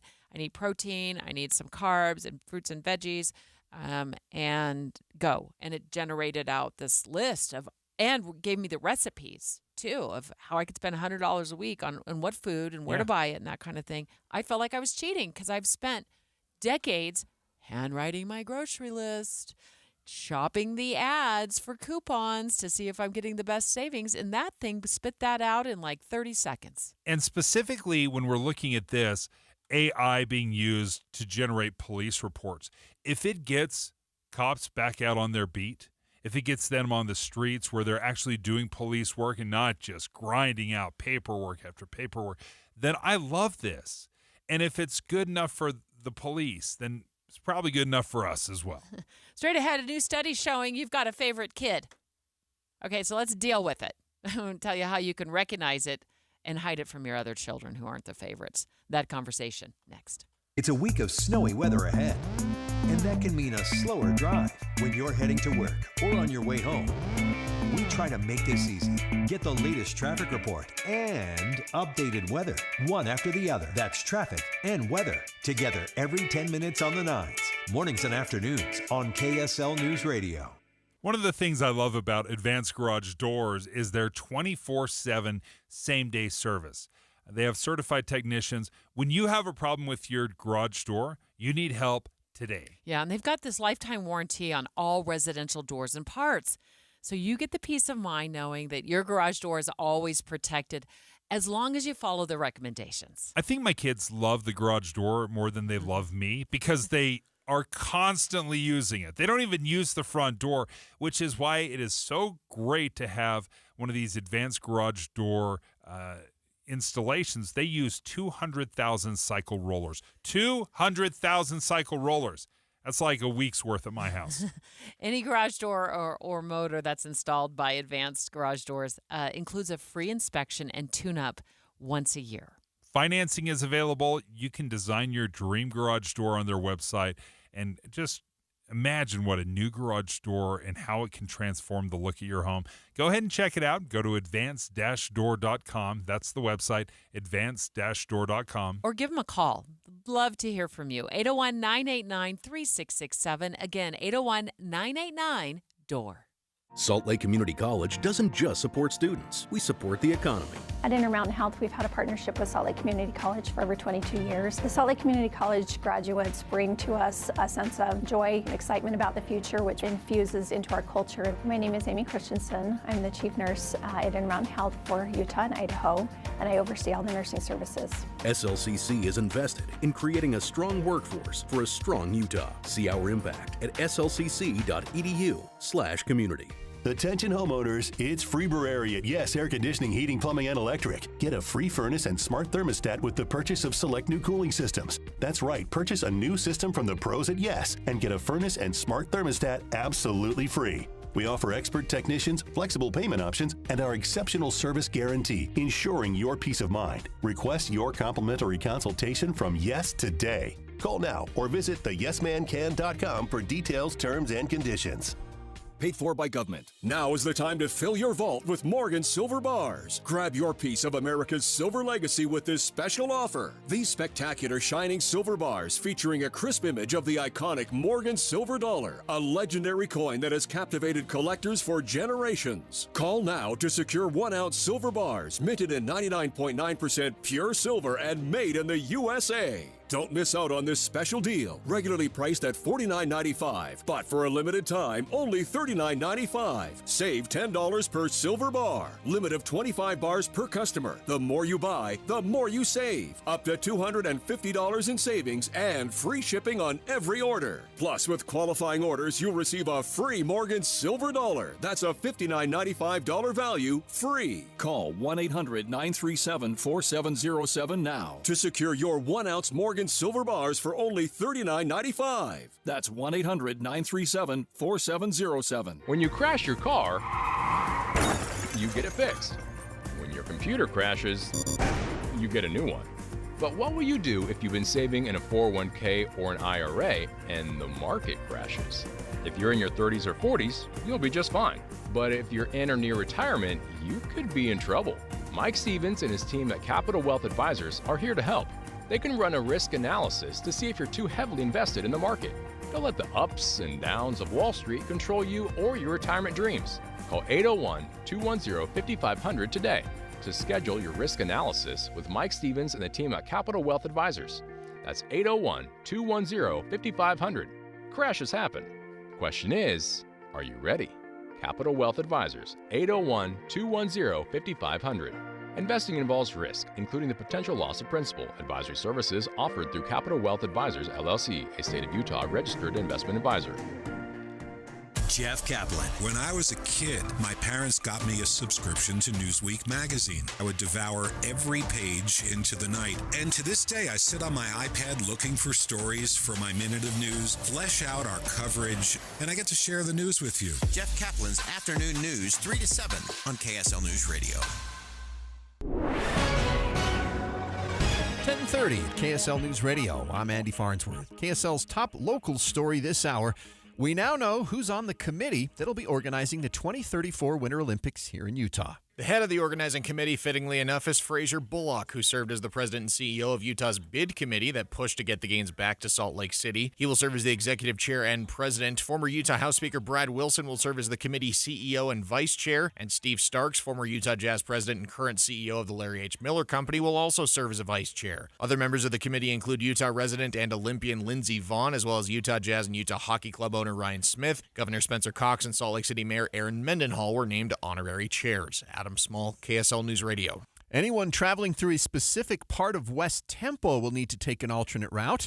Crews are installing a new sewer pipeline shutting down the road from Utopia Avenue to Oakland Avenue. Detours are expected to go through June.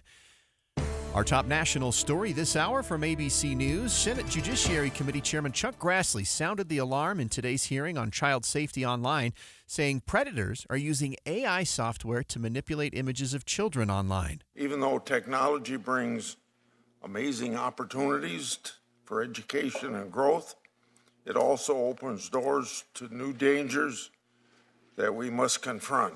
Senator Dick Durbin announced at the hearing he's planning to reintroduce bipartisan legislation to make the internet safer for kids. Your money at this moment, the Dow's down 0.4%. That's 178 points to 44,378. Coming up, we've been watching a storm that's supposed to come in later today. KSL weather is next. KSL News Time 10:31. Mornings are for recharging. And they're for starting your day right. We volunteer to join you in the car. Get news and weather at 102.7 FM during the most important part of your day. Andy and Amanda, each morning between 5 and 9 on KSL News Radio. I've been telling you guys about Salt Lake City fat loss for over a year. Holy cow, I didn't realize it's been over a year. Salt Lake City fat loss helped me lose 57 pounds in just 60 days. And one of my favorite things about the program is they had daily contact with me. So every single day there was some sort of a text or a video that helped explain why I was doing what I was doing, why the program said do this and not do that, why you're drinking so much water and how much water you should be drinking. There are so many details. And when I understood more fully why I was doing it, then I could maybe understand the benefits of it, the long-term benefits, not just losing the weight, but changing some of the bad habits that I had. With Salt Lake City fat loss, I lost that weight because, and I didn't use any injections and I didn't use any surgery. I didn't have any surgery, but I did change some bad habits, and it changed the way I look at food. But I didn't have to eliminate all the delicious things in my life. I just had to learn how to use them and have a better relationship, a more normal relationship with food. So if you're interested, go ahead and reach out to Salt Lake City Fat Loss. Schedule a free consultation. You're going to get an extra $200 off the program if you sign up today. So go ahead and give them a shout out. slcfatloss.com is the website, slcfatloss.com. Ready for a new adventure? Right now, Golden West Credit Union has you covered with low-rate loans for your next car, RV, or power sports vehicle with no payments for 90 days. Whether it's a smooth commute or an off-road thrill, we'll help you hit the road with a little more money in your pocket. Apply in minutes at gwcu.org or ask for Golden West financing at the dealership. Golden West Credit Union. We'll take care of you. Getting help with electrical repairs is easier than you think. All you have to do is call Any Hour Services or schedule an appointment at anyhourservices.com. No one helps more homeowners than Any Hour Services. Traffic and weather together, brought to you by Mountain America's limited time balance transfer bonus. Let's check in again with Heather Kelly. We are accident-free right now all across the Wasatch Front. That includes on city streets and the major freeways. But construction could slow you down in a few areas, especially Bangerter Highway in the Riverton area, again in West Jordan. And we're always slow on Bangerter as you head north trying to get onto the 201 freeway. Other than that, I'm seeing really good speeds on I-15, the east and west side belt routes, and through Parley's Canyon. Don't miss the Rocky Mountain Gun Show Sunday, February 22nd and 23rd at the Golden Spike Arena in Ogden.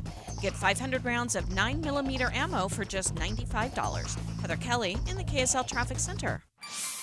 KSL weather, today's high expected to get up to 45 degrees. We've got a storm rolling into town late tonight, bringing some more valley rain and mountain snow.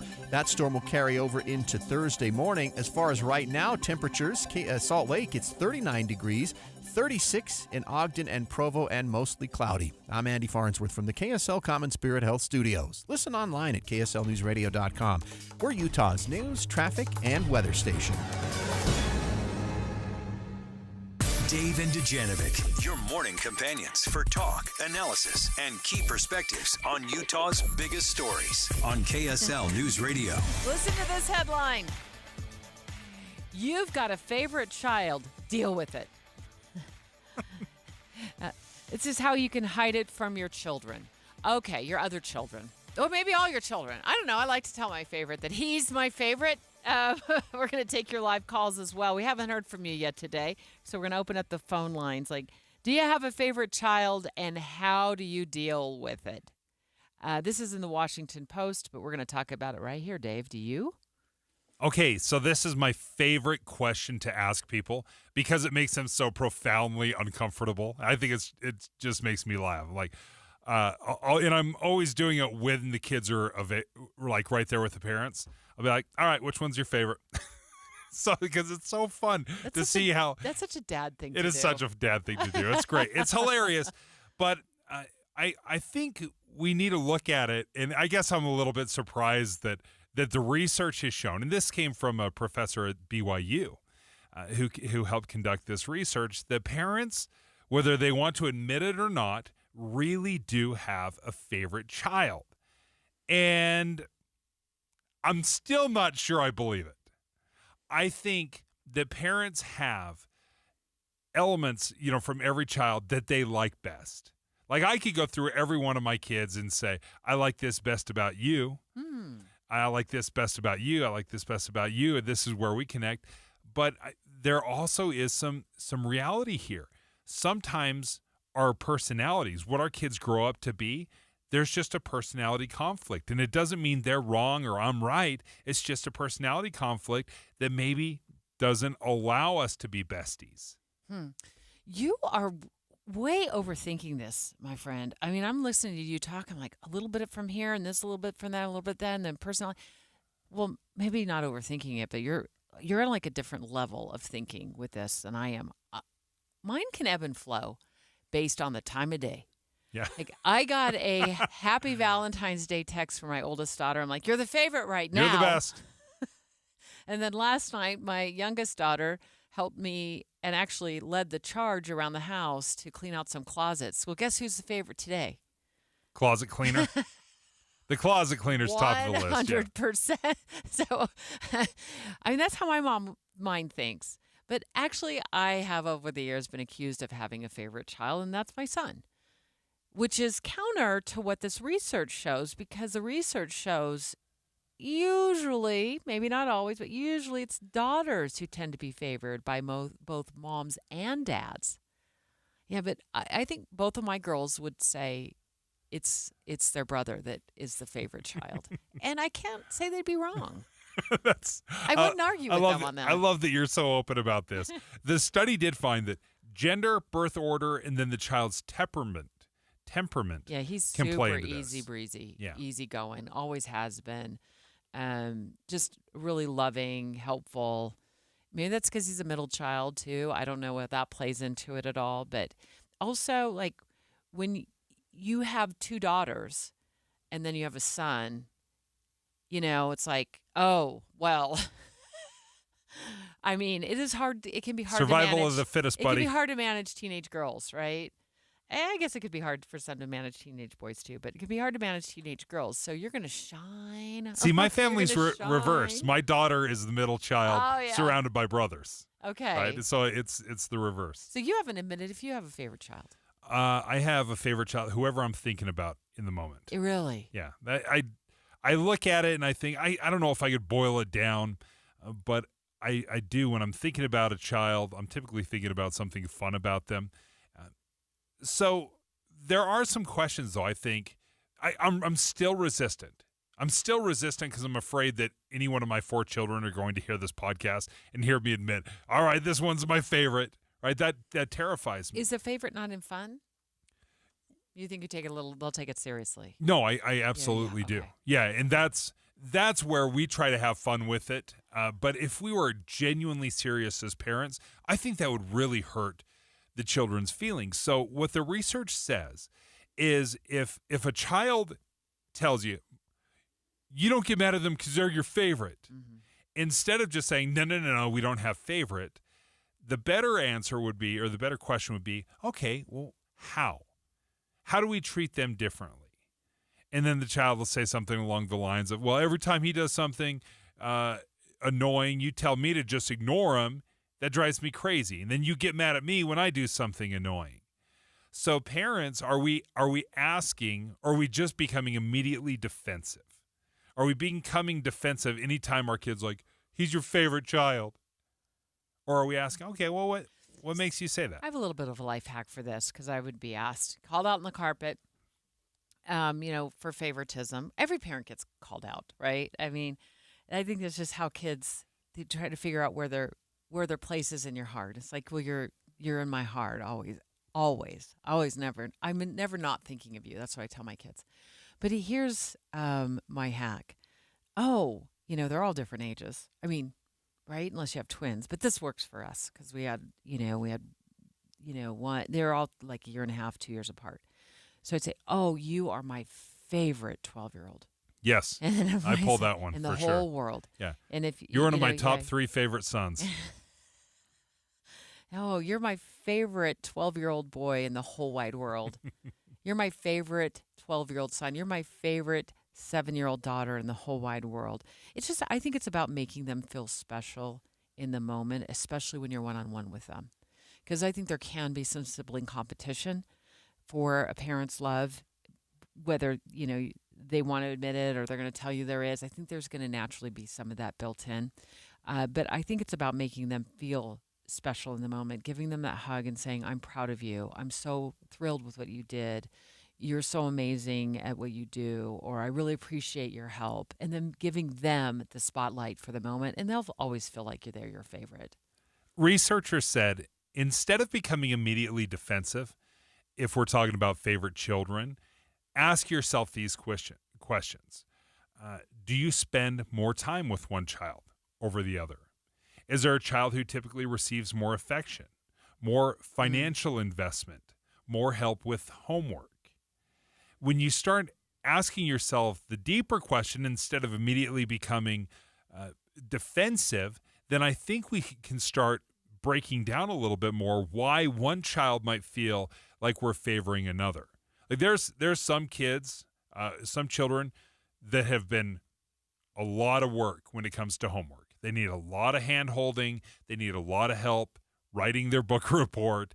And then I have another child that I haven't talked to him in 8 years about his homework because he just does it all by himself. It's super easy. But we need to ask ourselves some of these questions of, okay, are we spending more money on this child? Are we spending more time with them? Are we fighting with this one more than the other? Did you notice the information about birth order and how that could potentially play into favorites? I kind of disagree with that.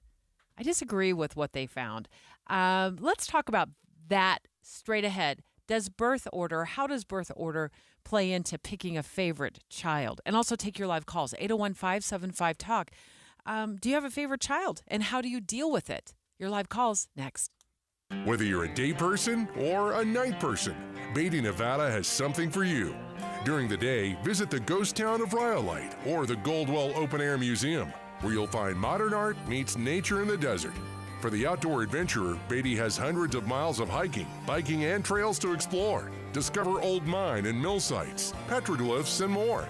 Or take your picture with one of the resident burros walking around town. Sample award-winning chili at the Happy Burro, or barbecue ribs smoked daily at Smokin' Jay's. Beatty has affordable rooms and RV parks, friendly people, and the largest candy store in Nevada. At night, look up to some of the darkest skies in the West for an unforgettable astronomical experience. You're not going to want to miss the annual Death Valley Dark Skies Festival, coming up February 21st through the 24th. Beatty is located just 7 miles from the Death Valley National Park. That's Beatty, Nevada, day and night. For more information, visit beattynevada.org. Join KSL News Radio's Amanda Dixon this Friday from 3 to 5 at the Salt Lake NPS store. That's at 1600 Empire Road. NPSstore.com. It's a classic odor tale. You fried fish for dinner, cleaned up, but the smell is still in the house. And the neighbors are coming over for game night. They're on their way. And then you spray Febreze Air Mist. Febreze Air starts working instantly to fight even your toughest odors, so you go from fish to fresh like that. Now all you have to worry about is Pam cheating at charades. Breathe happy, Febreze, la la la la la, Febreze. It's a classic odor tale. You fried fish for dinner, cleaned up, but the smell is still in the house. And the neighbors are coming over for game night. They're on their way. And then you spray Febreze Air Mist. Febreze Air starts working instantly to fight even your toughest odors, so you go from fish to fresh like that. Now all you have to worry about is Pam cheating at charades. Breathe happy, Febreze, la la la la la. Dave, and Dujanovic. We're talking about this research from BYU about parents having a favorite child. Do you? And what do you do about it? 801-575-TALK is the number to call. 801-575-TALK. What do you do about it? How do you handle it? Is it obvious? Like when it is in my home, has been obvious probably for years that I've tended to favor my son. But my daughters know that. They call me out on it. We have some fun with it. But Dave hasn't admitted if he has a favorite child. No, I don't have a favorite child, which is what every parent said in this study. Like every parent's like, I don't have a favorite child. But then the researcher said, okay, well, let's break it down a little bit more.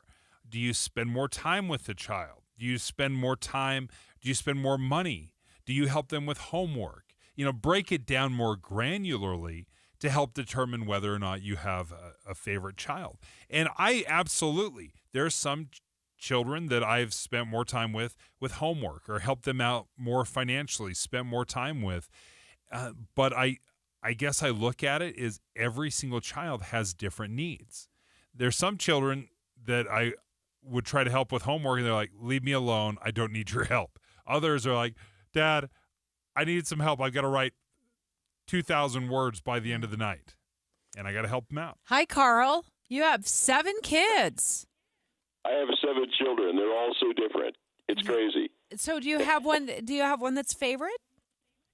Well, it depends favorite in what. My baby boy was Cosmo that went to BYU. He's the only one of my kids who went to BYU. And he was actually Cosmo one year in 2012. Oh, that's fun. And he's a good kid, but, he seems to have some funny ideas about certain things. And then I have my oldest son who's right with me every step of the way. But he wasn't exactly what you call an accomplished kid. He's a good kid. And I have one daughter that I've never given a spanking to, and now she's so confrontational. It's crazy. I don't know what to say. They're all so different. They're all so different, Carl. Thanks for your two call. Daughters that were like black sheep of the family. They did crazy things, and we've really had to help them out more than the others. But they've needed it more than the others. The others are fine. Yeah, and does that mean that they're your favorite? And perhaps not, right? As a parent, I look at that and I don't say, that doesn't prove favoritism. That just proves they were in need at this point in their life more than you. But what we have seen and this was interesting, Carl, as you were describing your children, the study found that the favorite child typically had the most agreeable personality and was the most conscientious. Those were the 2 biggest things, agreeableness and conscientiousness.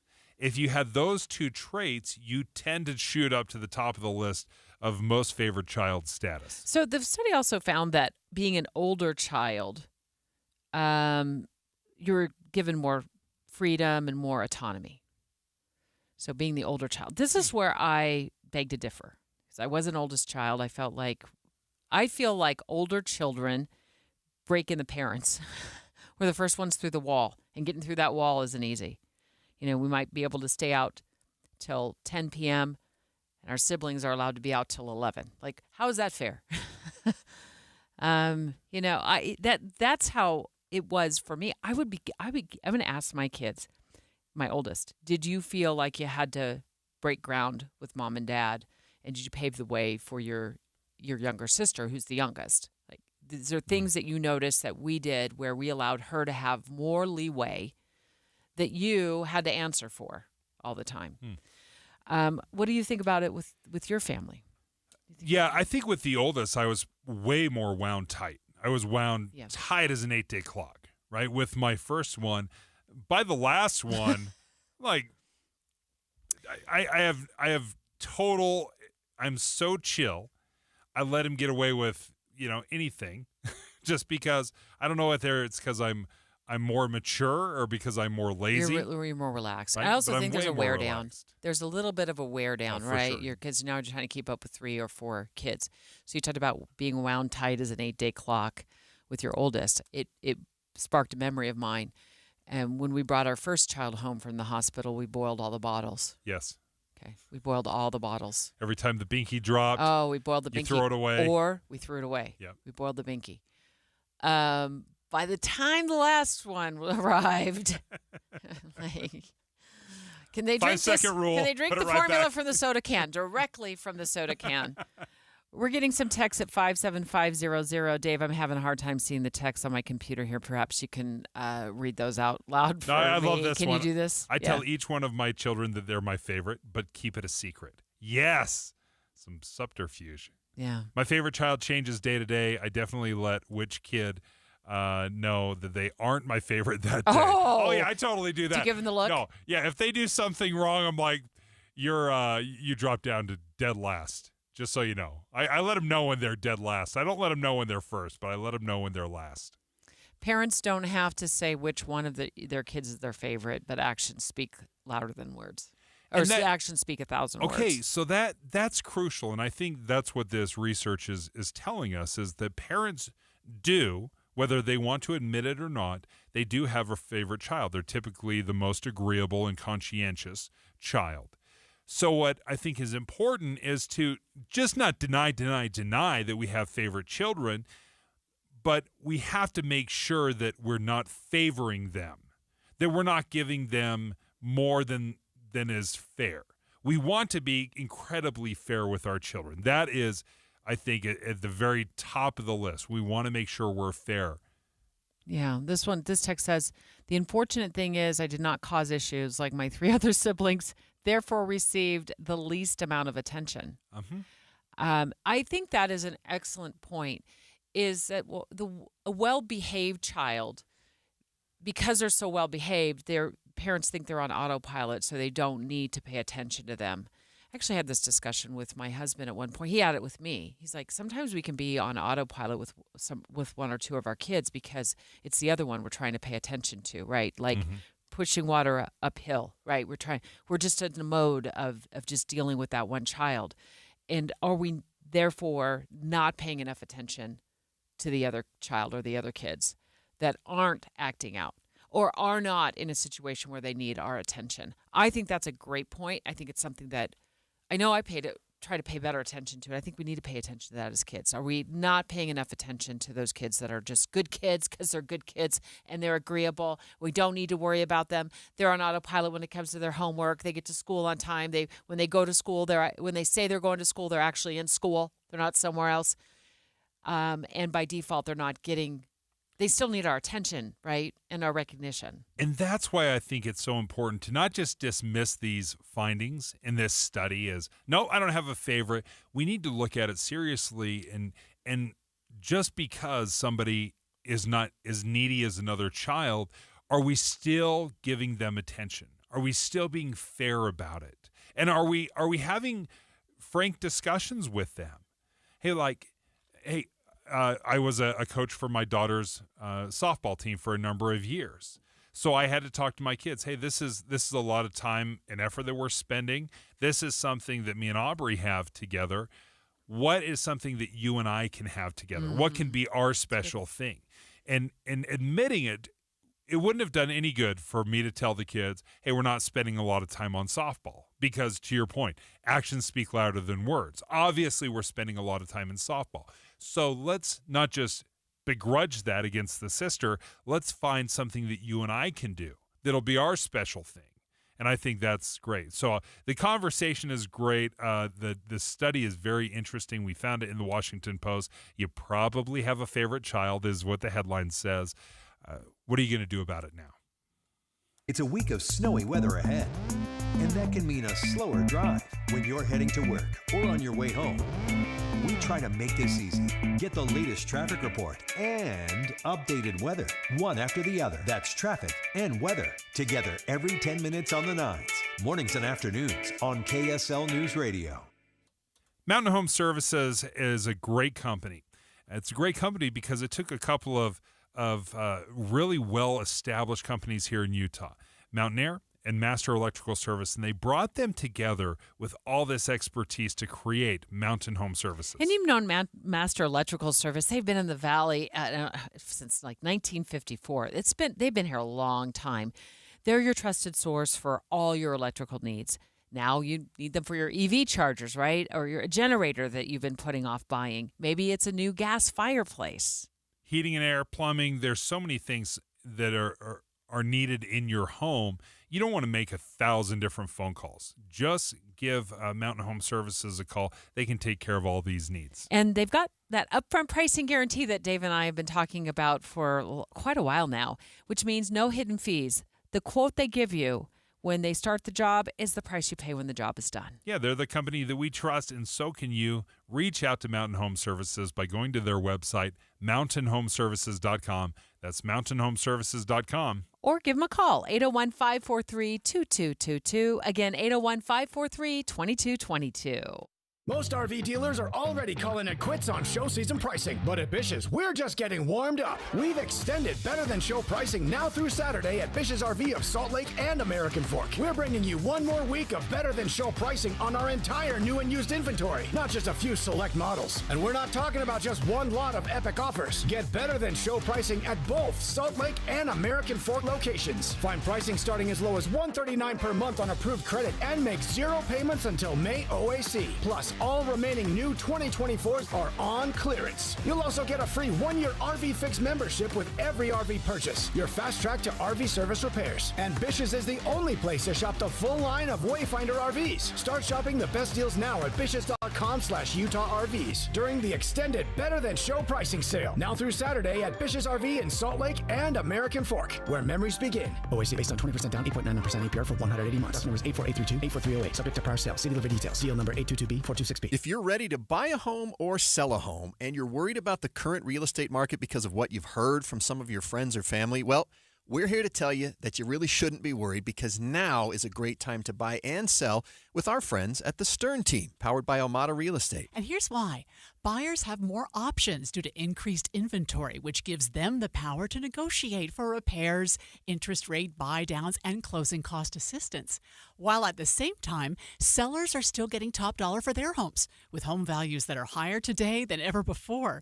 So whether you're looking to buy or sell, the current real estate market presents a win-win opportunity for both buyers and sellers. But you still do want to make sure that you're working with a team of real estate experts you can trust that can get you some great results. And that's our friends at the Stern Team, powered by Almada Real Estate. They have helped thousands of Salt Lake City homeowners, and they're ready to help you. To get started, just go to thesternteam.com. That's thesternteam.com, or Google The Stern Team. Why choose a Sleep Number smart bed? Can I make my side softer? Can I make my side firmer? Can we sleep cooler? Sleep Number does that. Cools up to 8 times faster and lets you choose your ideal comfort on either side. Your Sleep Number setting. And now save 50% on the new Sleep Number limited edition smart bed. Limited time. Exclusively at a Sleep Number store near you. Learn more at sleepnumber.com.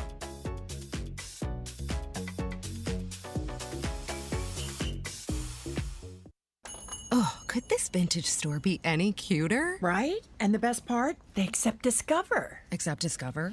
In a little place like this? I don't think so, Jennifer. Oh, yeah, huh? Discover's accepted where I like to shop. Come on, baby, get with the times. Right, so we shouldn't get the parachute pants? These are making a comeback. I think. Discover is accepted at 99% of places that take credit cards nationwide. Based on the February 2024 Nielsen Report. KSL FM Midvale. KSL Salt Lake City. From the KSL Common Spirit Health Studios, this is KSL News Radio. Utah's news, traffic, and weather station. 11 o'clock at KSL News Radio. I'm Heather Peterson. KSL's top story this hour, a bill seeking to end daylight saving time in Utah has been put on hold by a committee of state lawmakers. Many public commenters today voiced concern with the idea of moving to Mountain Standard Time year-round and having less daylight in the evening. But bill sponsor Representative Joseph Elison says federal law does not allow us to observe Mountain Daylight Time year-round. The point of this bill is simply saying if people want the clocks to stop, this is the only thing that we have the authority to do as a legislative body. It's unclear if the bill will be heard again before the end of the legislative session. A 2022 Deseret News Hinckley Institute poll found more than 70% of Utahns support not having to change the clocks. Ukrainian President Volodymyr Zelensky is pushing back against comments by President Trump, claiming Ukraine started the war with Russia. ABC's Patrick Reevell reports from Ukraine. The comments from President Trump have really sparked outrage and fury here in Ukraine. This claim that it was Ukraine and not Russia that began this war and that Ukraine was to blame for this unprovoked invasion that has caused so much enormous destruction and suffering here. We also heard President Trump seeming to attack the legitimacy of Ukrainian President Volodymyr Zelensky, saying that he only has 4% approval rating. Now, in reality, most respected polls in this country show that he has more like 50% approval. Zelensky says Trump is living in a Russian-made disinformation space. Your money at this moment, the Dow is down 151 points. The S&P 500 is up 1 point, and the NASDAQ up 4 points. Coming up, you might have a rough commute tomorrow morning. KSL weather is next. KSL News Time, 11:01.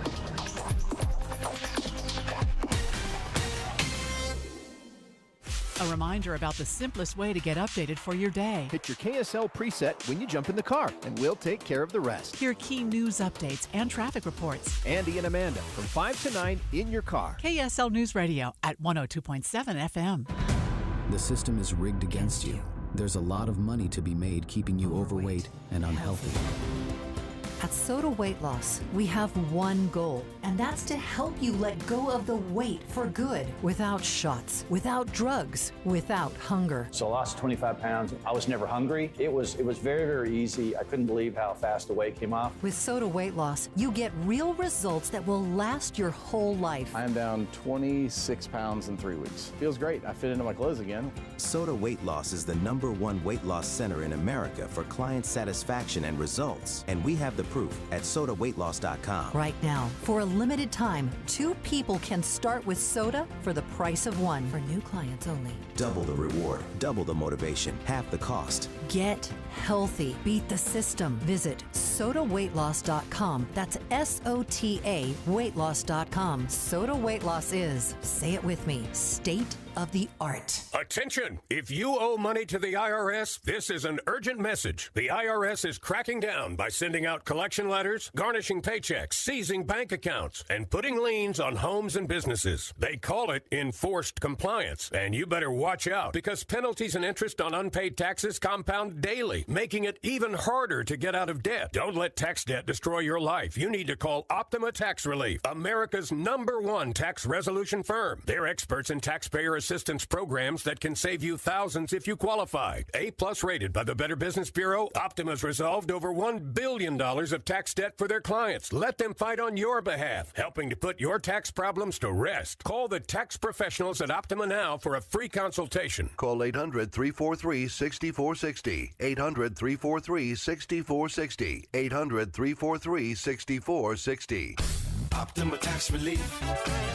Some restrictions apply. For complete details, please visit OptimaTaxRelief.com. Are you in search of a fulfilling career where you can work on a team that provides you room to grow, learn, and thrive every day? Focus Engineering and Surveying is looking for individuals to join their team who take pride in the customer service they provide and have a passion for their clients to be successful. No experience in engineering, CAD design, or surveying? No problem. Focus will train those who fit their team culture for rewarding careers in surveying and CAD design. If you can align with the core ideology and the Focus team culture, if you're internally driven, team-oriented, client-focused, and love personal development and growth, Focus Engineering and Surveying is the place for you. Enjoy a positive work environment and paid internship opportunities, plus fantastic benefits like great health care with 80% employer-paid premium and HSA matched up to $200 per month, 401k, vacation, even annual performance bonuses. Start your journey towards your new and fulfilling career. Apply now at FocusUtah.com. That's FocusUtah.com. Getting help with plumbing repairs is easier than you think. All you have to do is call Any Hour Services or schedule an appointment at anyhourservices.com. No one helps more homeowners than Any Hour Services. Traffic and weather together, brought to you by Mountain America's limited time balance transfer bonus. Here's Heather Kelly. Things are still moving along very nicely all across the Wasatch Front. No delays on I-15 throughout Utah, Salt Lake, or Davis counties either direction. You'll also have good speeds around the Salt Lake Valley on the east and west side belt routes. A few of the city streets have a little bit of heavier traffic congestion when lights turn red at larger intersections, but no accidents reported to slow you down. When you take UTA, you can do just about anything while you ride. You won't even notice all the traffic you're missing. Plan your trip at rideuta.com. Heather Kelly in the KSL Traffic Center. Cloudy today and a high of 40. Overnight, a storm rolls in, though, and we should see snow and rain and a high of 42 degrees. After that, we dry out and should see weekend temperatures in the mid-40s to 50s. Right now, it's mostly cloudy and 40 degrees. I'm Heather Peterson from the KSL Common Spirit Health Studios. Listen online at kslnewsradio.com, or Utah's news, traffic, and weather station.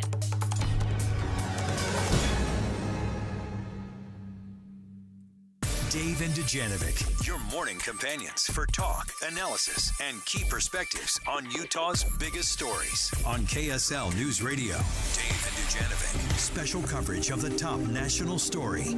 Social Security. Caught this story on bankrate.com this morning, Dave, and I leaned right into it because I am nervous. I'm one of those who is scared it's just not going to be there. After all these years of paying into it, getting up at 4 o'clock in the morning to get myself to work, to pay my 15% into the fund. And I am not alone.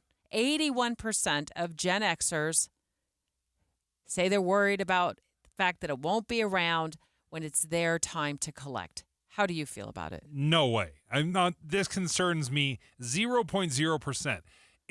For several different reasons. Do I think Social Security is a disaster and it's running out of money? Absolutely. Wide-eyed, I'm totally aware of the problems. This is why I think there's no real meat to this concern, is because this demographic votes, 65 plus, they show up to vote, so you cannot alienate this group. It's the highest voting bloc in the entire country by a landslide. If you're over 65, 3/4 of you or 2/3 of you vote. So what politician in his right mind is going to alienate the biggest voting bloc? And where do you think they're going to come up with this phantom funding? That's a great question. Okay, because if you're you're like, your eyes are wide open. I'm like, you sound a little bit more like your head is sort of halfway in the sand on this. Just hoping, fingers crossed, that DC takes care of Dad Noriega when he hits retirement age, or he can start collecting Social Security. But I'm looking at this GOA report, Government Office of Accountability report. Okay, it's a federal report. In 2010, they figured out that Social Security was paying out more than it was taking in. So we're 15 years, got that report 15 years in the rearview mirror, where we realized we're upside down, folks. And Dave, so I do worry that I haven't seen I've seen one thing being done in DC. The can get kicked down the road. I don't see any formidable plan that's going to cure this crisis that's looming over our heads, and that many say we'd have to start taking reductions in Social Security checks each month come 2033. So that's just right around the corner. So what I think will happen, and this is me looking into my crystal ball, and what expertise do I have? This is just my gut feeling. We will not attack the biggest voting bloc, right? So if you're 65, we're going to keep giving you everything you expect and take care of your Social Security needs. We will stick it to the youngest generation, though. That's who's going to pay the price, and that's who's been paying the price all along is our kids and our kids' kids, because we do not care about the future. We care about the present. Now, that's just reality speaking, because we have shown over decades that we don't care about the true health of Social Security. We just want to make sure we get ours. All right. But that's not a plan that you've seen written down anywhere that is now introducing. This is just your idea, right? Well, this is what they have done for the last 50 years. Well, my idea is I need to know what to do to get myself ready for the day that I find out when I go to the Social Security Administration to apply for benefits that I'm not getting the benefits that I thought I was going to get. The average benefit right now, as of 2024, is $1,800 a month, which doesn't sound like enough to even live on if you pay taxes on that, if Medicare payments start coming out of that. That doesn't even sound like enough as it is. But let's say I go into the Social Security Administration thinking I was going to get one amount each month because I've been planning on that for 30 years, and that's what my Social Security statements say each year. And I get there and they're like, we're going to have to reduce it by 30% because the fund is in crisis.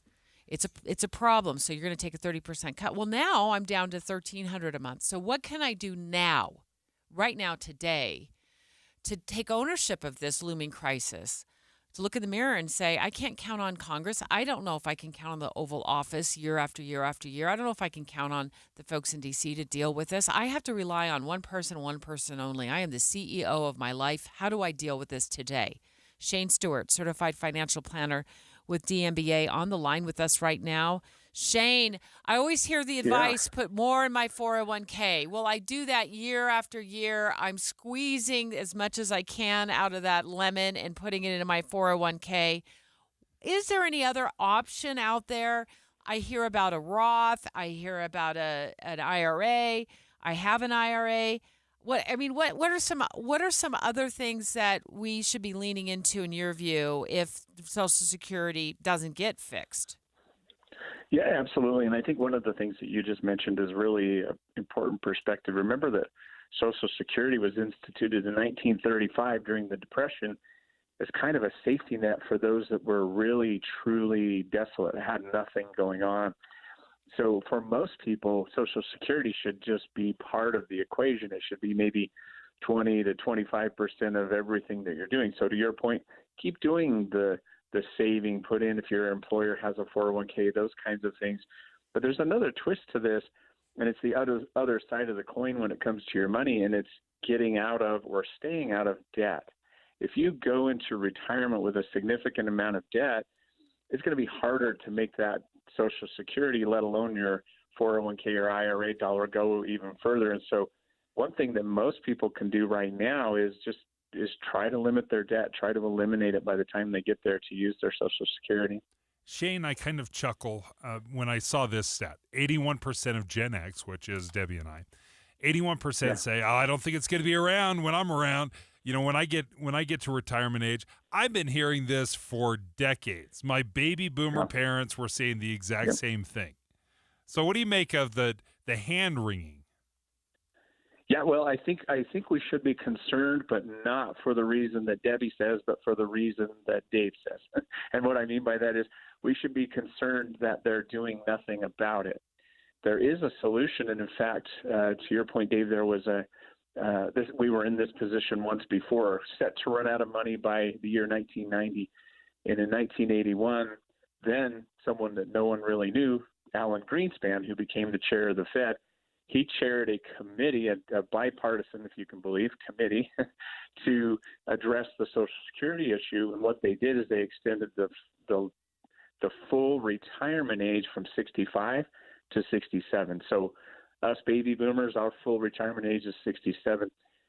To what you said, Dave, that could happen again. My kids could be a full retirement age of 68 or 69. That could solve it. But the problem is we're doing nothing about it. We need to do something, and that's what we should be afraid of. Shane, before we let you go, I've never really looked into a Roth IRA. Just real quickly, How is that different from a traditional IRA? And is there a real benefit for people to start looking at that option? There can be. The difference between the two, a regular IRA is money that you put in that's already been taxed, so the growth comes out taxable as you take it out. Whereas with a Roth, the growth comes out tax-free. So sure, if you can get money into a Roth account as much as possible, that is a great way to go, especially if you're starting out with an IRA. I'd have a word of caution if you're going to convert existing IRAs or 401ks into Roth. You have to really be careful, get a tax advisor, make sure that's the right thing for you, because if you convert your regular IRA or a 401k into a Roth, you take the entire tax hit at one shot. And so you have to be very strategic about that. So you have to be careful. But it is something that you should consider. Whether you have a Roth or not probably won't factor into your success in retirement, but it is a helpful tool. Shane, thank you so much for joining us. Okay, that's interesting. I don't know a lot about Roths. Gosh, I mean, it sounds like, you want to be conscientious about anything that you do get into. I feel like that point that he made about getting out of debt is key. Like, imagine going into retirement without a car payment, without a house payment. That frees up a lot of cash flow. Trouble is, like, houses are so expensive and people want to move up and up and up in homes. And so they end up just saddling themselves with more and more debt. So maybe it's like, tell yourself no. Just tell yourself no. I mean, plan for your future self. Like, what are you going to do for your future self? How are you going to set yourself up today for your future self? And I do look at, this idea that we have to buy bigger and bigger homes and we take on more and more debt and we have a higher mortgage and the maintenance is so much more. That is going to make us give us more anxiety about the possibility of being able to retire. One thing that surprised me when I moved my home, I went from 5 bedrooms down to 3 bedrooms. By just changing the layout, essentially, of the home, we gained so much more gathering space. So obviously, when you start growing up and you're trying to plan, hey, are the kids and the grandkids going to have a place to stay? Sometimes you don't need that much more square footage. Maybe you just need to reorganize it. And that's one thing that we were a little bit surprised is how much a difference it made to have a common area and gathering area. We didn't grow that much with the square footage, but reducing from 5 bedrooms down to 3. So we weren't taking on a huge amount of debt. So your position is they're going to fix it. Or they're going to come up with something. Oh, okay. So I'm glad. Let me clarify that. I don't think they're going to fix it. Okay. I think they will still pay you everything they promised. They'll just add to the national debt, which is what they've done. They will honor the commitments 100%. That's what my thought is. I think they will honor the commitments to Social Security, but they'll just print more money because that's what they've always done. Robert Spenlove, economist with Zions Bank. Good morning. Good morning. How are you doing? Good. I'm interested in what your take is on this. Do you suppose they're going to stick it to the younger generation to get us out of this situation we're in with the Social Security Fund? Well, this is one of the big struggles that that Congress is facing, and it's something that we've been dealing with for a long time. Just like you said, we've known that this is a problem for a long time, but Congress does two things really well. Number one is they do nothing, and then the second thing they do is overreact. And so we just keep pushing it off, but we're getting so close. Social Security is now within 10 years of insolvency. And so we've got to start making these difficult decisions. And it's really resonating with individuals where people overwhelmingly say about 70% of Americans think that the nation faces a retirement crisis, and more than half are concerned that they will not be able to have financially security in retirement. And so it's really coming to a head where Congress needs to get serious about this. Robert, as an economist, and as you look at the way we're funding Social Security right now, I can't help but look back to the 1950s. We would have 16 workers for every one beneficiary on Social Security. Right now, we're about 2 workers for every one beneficiary. It is so out of balance here. Are there any other major changes that are practical changes that we can make other than just, raising the overall retirement age? Well, and this is one of the struggles that, that the new administration is trying to face. We've got these big problems of the national debt, $36 trillion. We've got these big problems so one of the ways I look at it is labor force participation. So it's just the percent of the population that's actually working. In 2000, it was 67%. So 67% of people were working. Today, it's 63%. So we've got all these people. We've got 100 million people that are dependent today, and the rest of us have to work even more to support that dependent population. So the solution is we've got to get people back in the workforce. We've got to get them working. And yes, retirees are one of those, but throughout the entire population, we've got to have the right policies. I was just talking to someone earlier today about childcare policies because it's pushing women out of the workforce. Or, throughout the entire labor force, we've got to get people more engaged. Well, and then they contribute to the Social Security fund. That's Exactly. right. It's 15% or something like that of our paychecks. So then they contribute. I also saw this, and this is more nuanced, but I thought this was curious, Robert. One of the suggestions in this Government Accountability Office report that I was reading says start extending benefits to employees who are not enrolled. And people may or may not know this. There are municipalities across this country that are not enrolled in Social Security, or they've chosen to opt out of Social Security. They were enrolled, now they're no longer enrolled. I don't know if that's enough people to help bolster the fund to where we need it to be to keep it solvent, but those people are not contributing to Social Security. Now, they're not going to likely qualify for it either, but I thought that's a curious twist here, that there's a lot of working people who just are not even paying into Social Security. Yeah, and I'll give you another group. My father-in-law worked for Union Pacific for his job. The railroads are also not on part of that Social Security system, and it's this weird shell game that they've been playing for decades. It goes back to 1951. And it's just this weird system where some people are paying, others aren't. What we want is we want the broadest pool to be putting into that, and we want to have the most people benefiting from it as well. And I think there's also kind of a paradigm shift. We have to remember, so people think of Social Security as a savings account. It's not, because even back in the 1930s, people that had never paid into Social Security still got the benefit. So we need to understand that this is not a savings account. It's a social safety net program, and we have to look at it that way. And we have to say, you know what, I'm going to pay into this for the good of the country.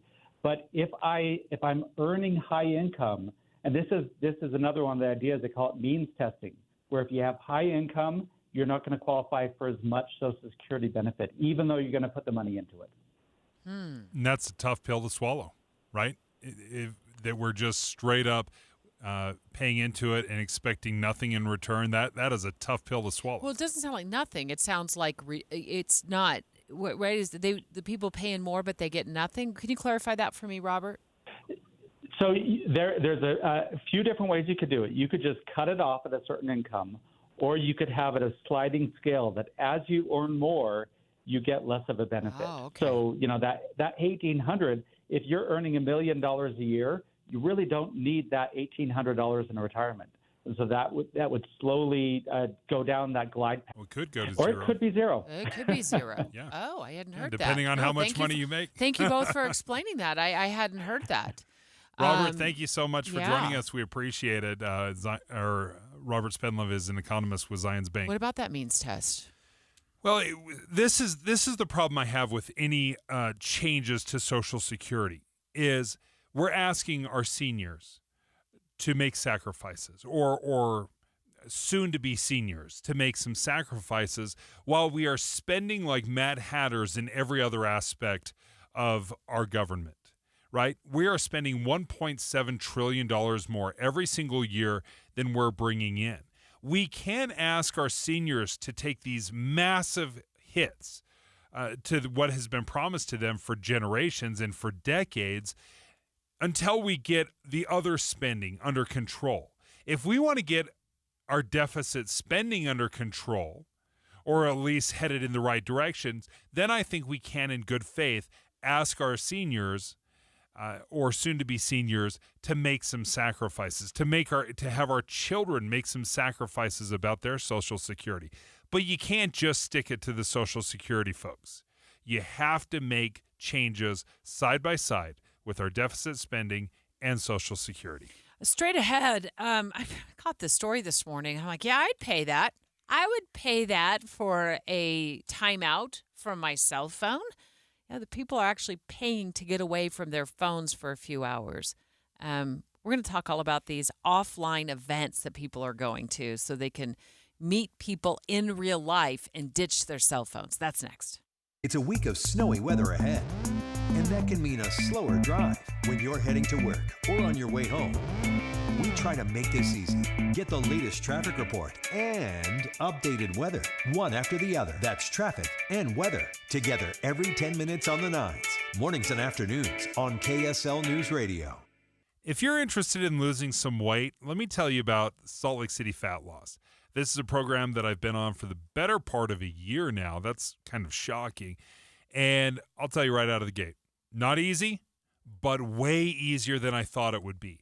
I had built up into my brain something so scary and intimidating where I'd just be starving and I'd have to cut out all the delicious foods in my life.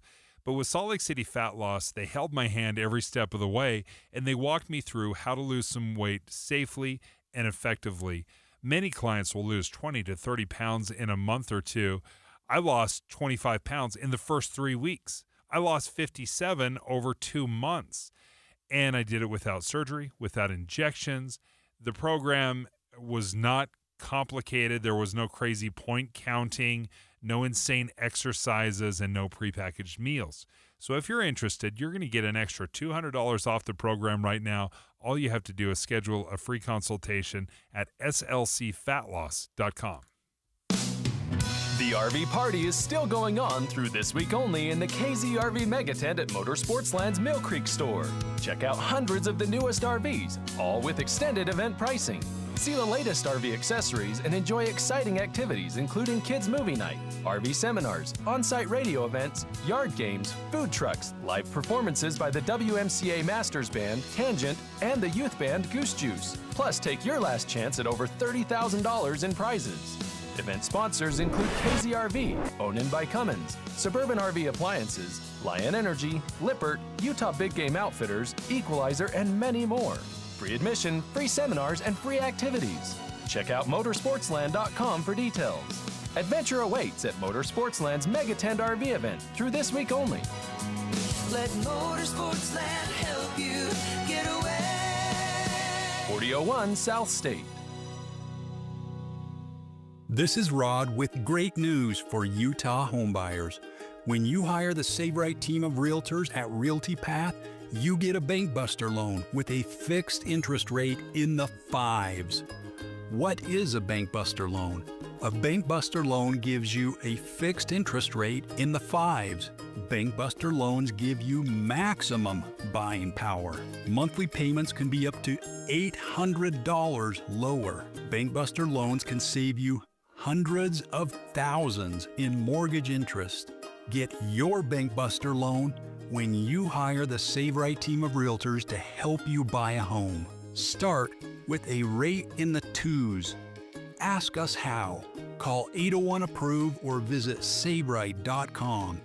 Get way more home for a lot less money. Get a Bankbuster loan. Call 801-APPROVE or visit SaveRight.com.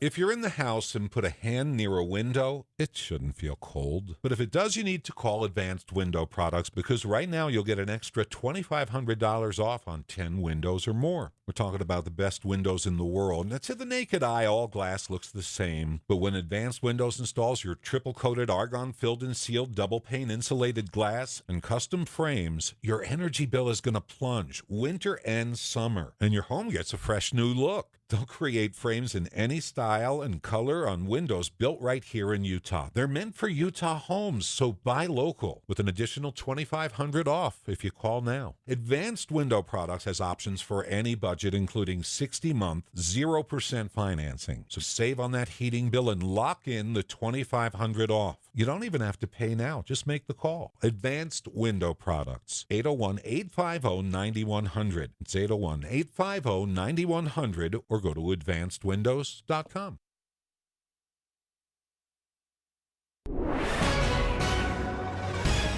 11:30 at KSL News Radio. I'm Claire Scott. KSL's top story this hour. A motorcyclist is in serious condition after crashing into a truck last night.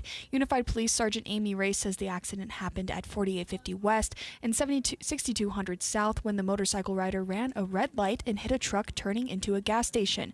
Ray says the truck driver stayed on scene to cooperate. Our top national story this hour from ABC News. The nation's second largest school district is now enforcing a ban on cell phones on campuses. It's become a hot topic nationwide, with more schools and more states passing cell phone bans on campuses. Now the LA Unified School District, which has around 785 campuses and nearly 500,000 students, is implementing its ban. Superintendent Alberto Carvalho. Hopefully students are paying more attention in class. Well, some parents have fought the ban, wanting to be able to communicate with their children. Supporters of the ban say cell phones have become a major distraction in classrooms. Alex Stone, ABC News, Los Angeles. Your money at this moment, the Dow is down 146 points. The S&P is up 5. And coming up, incoming rain showers. KSL Weather's next. KSL News Time, 11:31.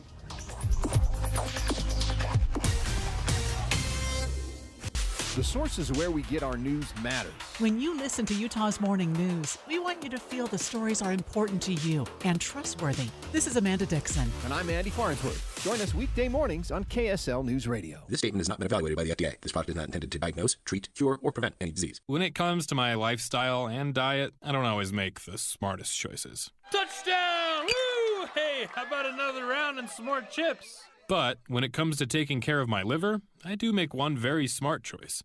Active liver tablets from New Nordic. I used to have real issues with my liver, and at my last checkup, my doc was concerned about my numbers. But since adding a once-a-day active liver tablet, my gut's better, I feel great, and my doctor's happy. I ask a lot of my liver, so the least I can do to say thanks is a daily dose of Active Liver. You ask a lot of your liver, so give it the support it needs with Active Liver. You can find Active Liver at Amazon.com, or for a volume discount, visit NewNordicUSA.com. Go to NewNordicUSA.com, Amazon, or ask for Active Liver at your local CVS. New year, new you, New Nordic. Traffic and weather together, brought to you by Mountain America's limited time balance transfer bonus. Here's Ricky Meese. Quiet on the roads. You have normal KSL travel times up and down the I-15 corridor. Now, we did have a little bit of busy traffic traveling eastbound on I-84 near the power plant. That has cleared out for now, but right now, a crash-free, delay-free drive in progress. The Murdoch Auto Team is celebrating 100 years of winter journeys at Murdoch Hyundai. Right now, receive 1.99% for 4 years on the Santa Fe or 2.99% for 4 years on the Elantra. Ricky Meese in the KSL Traffic Center. Mostly cloudy skies with a high of 45 today. Rain and snow showers begin tonight and continue into tomorrow. Right now it is 39 and mostly cloudy. I'm Claire Scott from the KSL Common Spirit Health Studios. Listen online at KSLNewsRadio.com. We're Utah's news, traffic, and weather station. Dave and Dujanovic, your morning companions for talk, analysis, and key perspectives on Utah's biggest stories on KSL News Radio. I've tried every trick in the book, Dave, to get rid of my phone, at least for a few hours, but it's like toilet paper on the bottom of your shoe stuck to gum, you know? It just keeps landing right back in my hand. Just can't shake it. So I was like, this is interesting what's going on in London, and I found this in Barron's on Barron's.com this morning. It's called a digital detox, and they say that young people are flocking to these London offline nights. So I want to get your reaction to this. What you do is you have to buy a ticket, and apparently, like, ironically, the tickets go up for sale on Instagram. Right. You got to buy it on your phone. I got to right. buy it online. Yeah. It's $12 in US dollars. In USD, $12 in USD. You go for this 2-hour event. You have to park your phone. It looks like you put it in a deposit box. It seems like they're like, we're all in on this. We're locking this thing up. You're not going to get anywhere near it, and it's not going to make its way back to you for 2 hours with a group of young people. It looks like they're about 20 to 35 years old, and they get into this space, and there's like board games set up on tables where you can go play board games and meet people in real life. Love it. Sign me up. Best $12 you can spend. That's so great because it is difficult. Even if you want to put your phone away, when your friends or your date is on their phone, now you're just bored, right? They're not talking to you, or they're like, just give me a minute. I gotta send this quick. And they're out of the moment. So the thing I like about this is it's not just good for me, but it is a community commitment that we're all going to put our phones down and straight up have to look each other in our beady little eyes and have a conversation. You have fear of FOMO, fear of missing out. If somebody else has their phone and you don't have your phone, it feels weird. I think what this indicates, because there's such interest, and they said these tickets for this $12 event sold out like that. Snapping my fingers, like that. Yeah, because I think we're at a tipping point with our phones. I think we're growing tired of them controlling our lives. I mean, we're the humans. We're supposed to be in control of our lives, but these phones seem to control our brains. And that's why they call it a digital detox. I mean, we're detoxing our brains from our phones. And we're just at a point where either they've figured it out or we've let our guard down, and we need to figure out how to stop doom scrolling, how to feel like we have to check our phones, how the minute it dings, I run over to my phone like, okay, who's texting me? Is it somebody that's trying to get a hold of me? Checking email so I can keep up with it. It's just this never-ending scroll. So this 150 young adult event in real life to meet people face-to-face tells me that we're just sick of our phones. And these phone companies better be worried. Part of what I find so interesting about this story is it's coming from young kids. Yeah. Or young adults. Mm-hmm. I am shocked that all of these cell phone bans that are happening in our elementary, junior high, high schools, I'm shocked that there's not a revolution with the kids, that they have largely accepted the fact that, oh, we're not using our phones. You know, we'll try to maybe sneak it. But I think at its core, the kids want the detox. And this story tells me that we want the detox. We just need someone to be brave enough to force us into it. One of a 22-year-old who went to the event said that she looked at this as a chance to get outside her bubble. So I'm thinking, when I looked at that, I was like, that's her quote, get outside my bubble. Yeah. Used to be, back in the day, we'd go outside and meet people. Now we stay on our phones, and we don't even know if we're meeting real people. It could be bots we're meeting, like, for example, dating apps. Maybe it's a messenger app. We don't really know a lot of the people we're connecting with anymore. What I love about this in real life event is it takes me back to my childhood and in the 90s when you didn't have that opportunity to go online because we had wall phones that attached to the wall. You can't even walk to the next room with them. I mean, then eventually we got the cordless phones. Yeah. Which was the beginning of the end.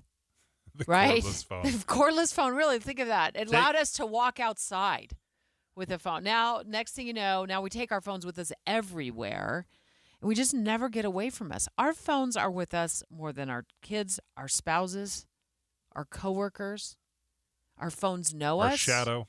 Think about this. I was looking up something online the other day, and then I go to a social media app, and there's an ad for it. Okay? I'm not a conspiracy theorist, but that's weird. Yeah, it is. Our phones know us. Yeah. You know, and so I miss those times of being able to be in person. Love the fact that they had games out on the tables, like board games. Miss playing Monopoly. miss playing Clue. All those fun things that you used to do in real life, we just don't do those anymore. Now I have an app for Sudoku. Is that how you say it? Yep. Sudoku? I have an app for Sudoku. I know it's a one-person game anyway, but yeah, I play crossword puzzles alone. It's just, yeah, I think the phone is controlling us. It's just too much. And I think these events, the fact that they sell out, shows us that people are just ready for a change. I couldn't help but laugh the other day. I was walking through a store and I saw a table that was essentially a touch screen. It was like an oversized iPad. But it was like a 30-inch screen. It was like a coffee table, but it would play games like Clue. I love that game. And Monopoly. And Colonel Mustard. Yeah, in the ballroom with the candlestick.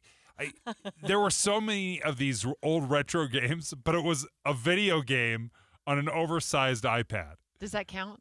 That's a great question. I'm not sure, but it was just funny, like the irony of you could buy a $20 board game or you can pay $1,000 to play it digitally. How much time you spend on your phone these days? We haven't done this time on your phone test lately. I'll tell you how much This is always the worst. I know it is, especially when your co-host calls you out in the moment. I have to say, like, how do I find this information? You go to settings. Settings and screen time. Oh my goodness. Okay. Gosh. I know last week I humiliated myself when my phone sent me the notification that I'd spent 8 hours a day on my phone. It sounds about ballpark. Why is mine not showing up? Screen time. It's under screen time. No, Dave. I've got it. It says at this device. Yeah, I don't know. I'm getting a big. You get nothing. You're not spending any time on your phone. There we go. I'm sure that's the no case. wonder you don't reply to my texts. You're not spending any time. Yeah, his came out blank. You might have to turn your phone off. There we go. That's what I do. Restart it. Turn it off and then turn it back on again. Better not to know. Look at mine. 7 hours. Almost 7 hours a day. 7 hours a day. It's so easy to get caught up in it. Now, and we justify it. But I think this is a great indication. This story is where young kids are paying for the right to put their phone away and to have everyone in the group put their phone away as well. Because it's just very difficult.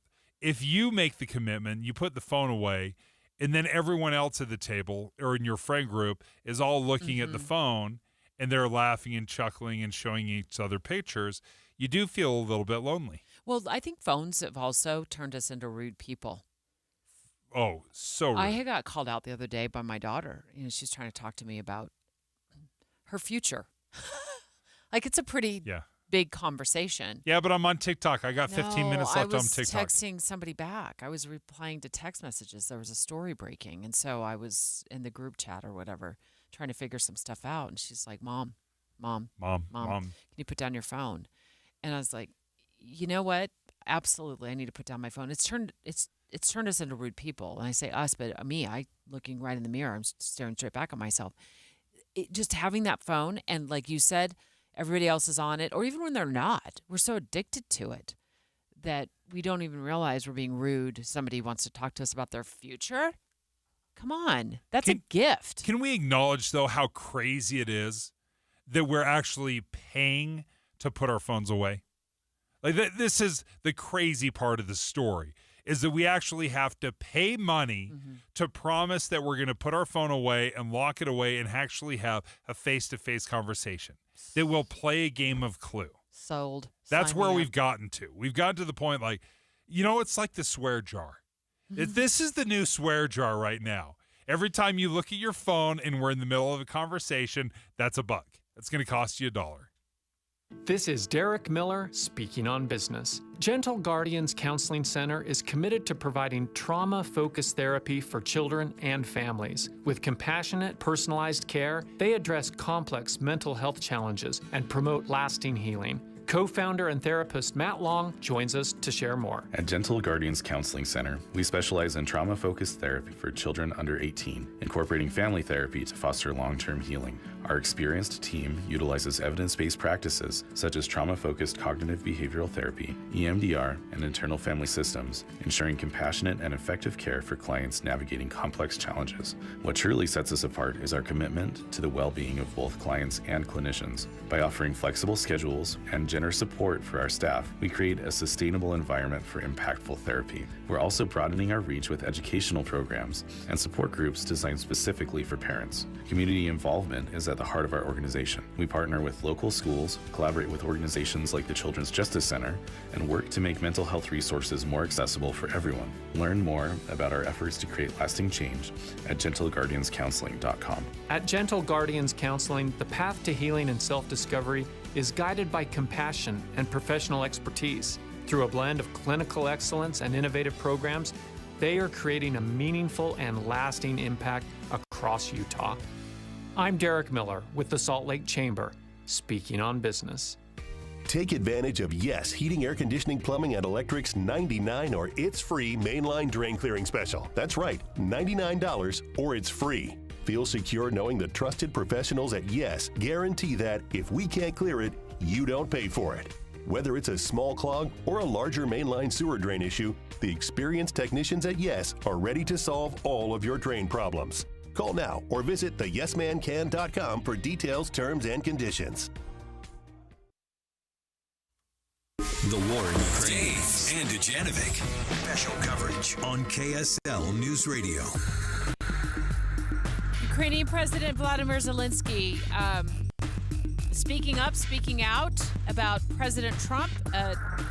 Seems like they're on uneasy territory right now, saying that Trump, according to News Nation, we're going to talk to Robert Sherman of News Nation in just a moment, is living in a Russian disinformation space. We're 3 years into this war. And I found it very interesting during the election in one of the debates. They asked President Biden and President Trump, point blank, do you want Ukraine to win the war? Yes or no? Do you want Ukraine to win the war? And President Biden said yes. President Trump would not give a yes. He would not give a no. He just would say this: I want people to stop dying. And that has been his mantra for a very long time. He has said that over and over again in regards to the Ukrainian war. He's talked about that very thing with Israel and Hamas. I want people to stop dying. But that unequivocal yes is what Volodymyr Zelensky wants to hear from the United States, and he's not getting it. Good morning, Robert. Hey, thanks for having me. This seems to have been spinning up over the last couple of days. Can you give us the Cliff Notes version of the background of why Zelensky and Trump seem to be going at each other? Yeah, I mean, there's been a lot of movement here on the war with Ukraine, and there's this big element here is that, I mean, if you watched Saudi Arabia this week, you saw these unilateral meetings that were taking place between Russia and the United States. Most notably, we say unilateral because there was no Ukrainian delegation there. There was no one from Europe there. And that is a sore subject for the Ukrainians because they believe that President Trump may cut a deal with Russia that ends the war, but one that doesn't work for them. And there's a couple of issues that the Ukrainians want. One is national security guarantees on the other side of the war, that a peace deal isn't cut and then all of a sudden Russia invades again. They want security guarantees from Western allies. And Europeans have that same interest as well because, I mean, this is right on their doorstep here. But you saw the United States and the Russians having those meetings in Saudi Arabia, which in and of itself is a significant break from the norm over the last couple of years where you really haven't seen any of those channels of dialogue open between these two countries here. And there was something that Zelensky mentioned today is that he contended that the Americans, as a result of those meetings, pulled Russia out of isolation. And there's some truth to that because Russia has been on an island for the last couple of years, the way that they've been shut out by the Europeans and shut out by much of the Western world. Now these talks are being normalized again, and the Ukrainians don't like this. They don't like these talks going on without them at the table because they're afraid they're not going to get a deal that works for them. How do the European nations feel about this? Obviously, being in their backyard, but we are playing the power broker. Yeah, I mean, without question, they're not a fan of this either. They feel as though that they're sidelined, which is why you saw this big meeting in Paris this week in which all the power players in Europe were there talking about their national security concerns. I mean, let me put it to you this way. If you were to hop on a plane and fly into Berlin and rent a car, you would be in Ukraine in 8 hours. You can't even drive across Texas in 8 hours. Yeah, I hope that puts into perspective why Europeans feel the way that they do about the situation in Ukraine, because it is so close to them, and they're worried about spillover into their countries or any kind of impact that could happen there. So they don't like that these conversations are happening without them at the table, because there's an ocean separating Europe and the United States, but this is just a few hours away from many of these major European cities.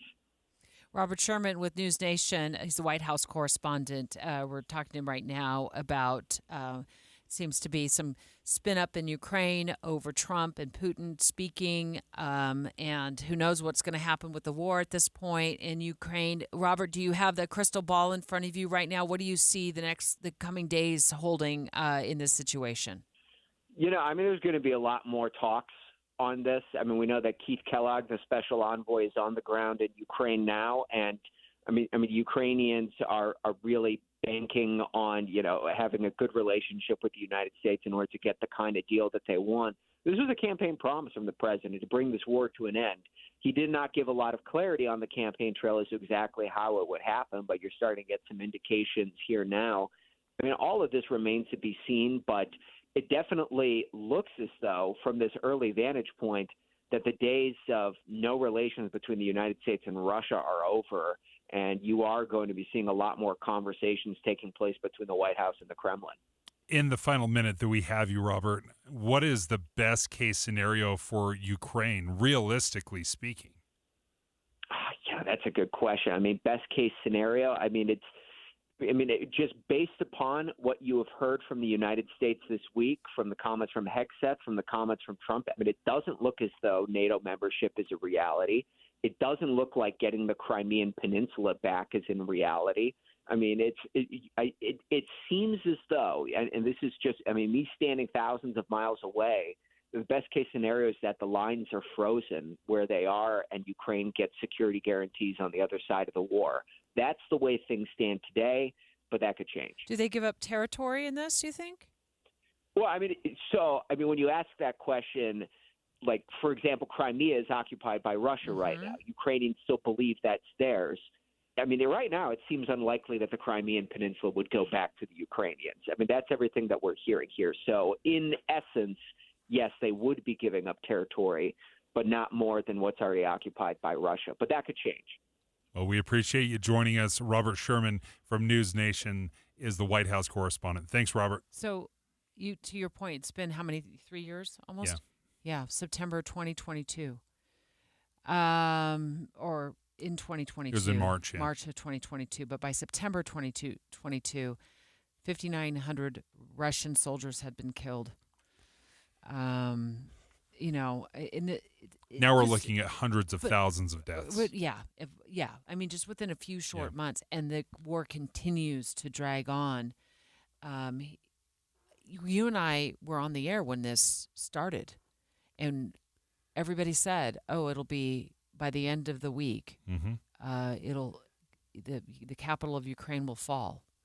I will never forget this 40-mile-long convoy of Russian armored personnel carriers, tanks. They were just driving straight in to Kyiv, and 40 miles long, and the Ukrainians were able to stop that, shut it down, and turn it back. Their resolve, their dedication, their ferocity has been admirable, but it has been 3 years. There has been billions of dollars spent, which is nothing compared to the thousands, hundreds of thousands of lives that have been lost. And I think we're trying to figure out, okay, what is the exit strategy? Because there's no question, when you're looking at some sort of treaty or a compromise, both sides are going to walk away unhappy. Nobody is going to walk away with exactly what they want. There's no chance of that. So you've got to figure out what is the compromise that both sides can live with. Remember on the campaign trail, Trump saying that as president, he would be able to resolve the Ukraine war in a day.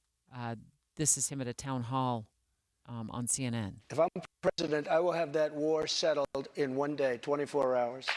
How would you settle that war in one day? First, I'll meet with Putin. I'll meet with Zelensky. They both have weaknesses and they both have strengths. And within 24 hours, that war will be settled. It'll be over. Sounds like somebody wants to broker a deal. Yes. And they're absolutely doing this.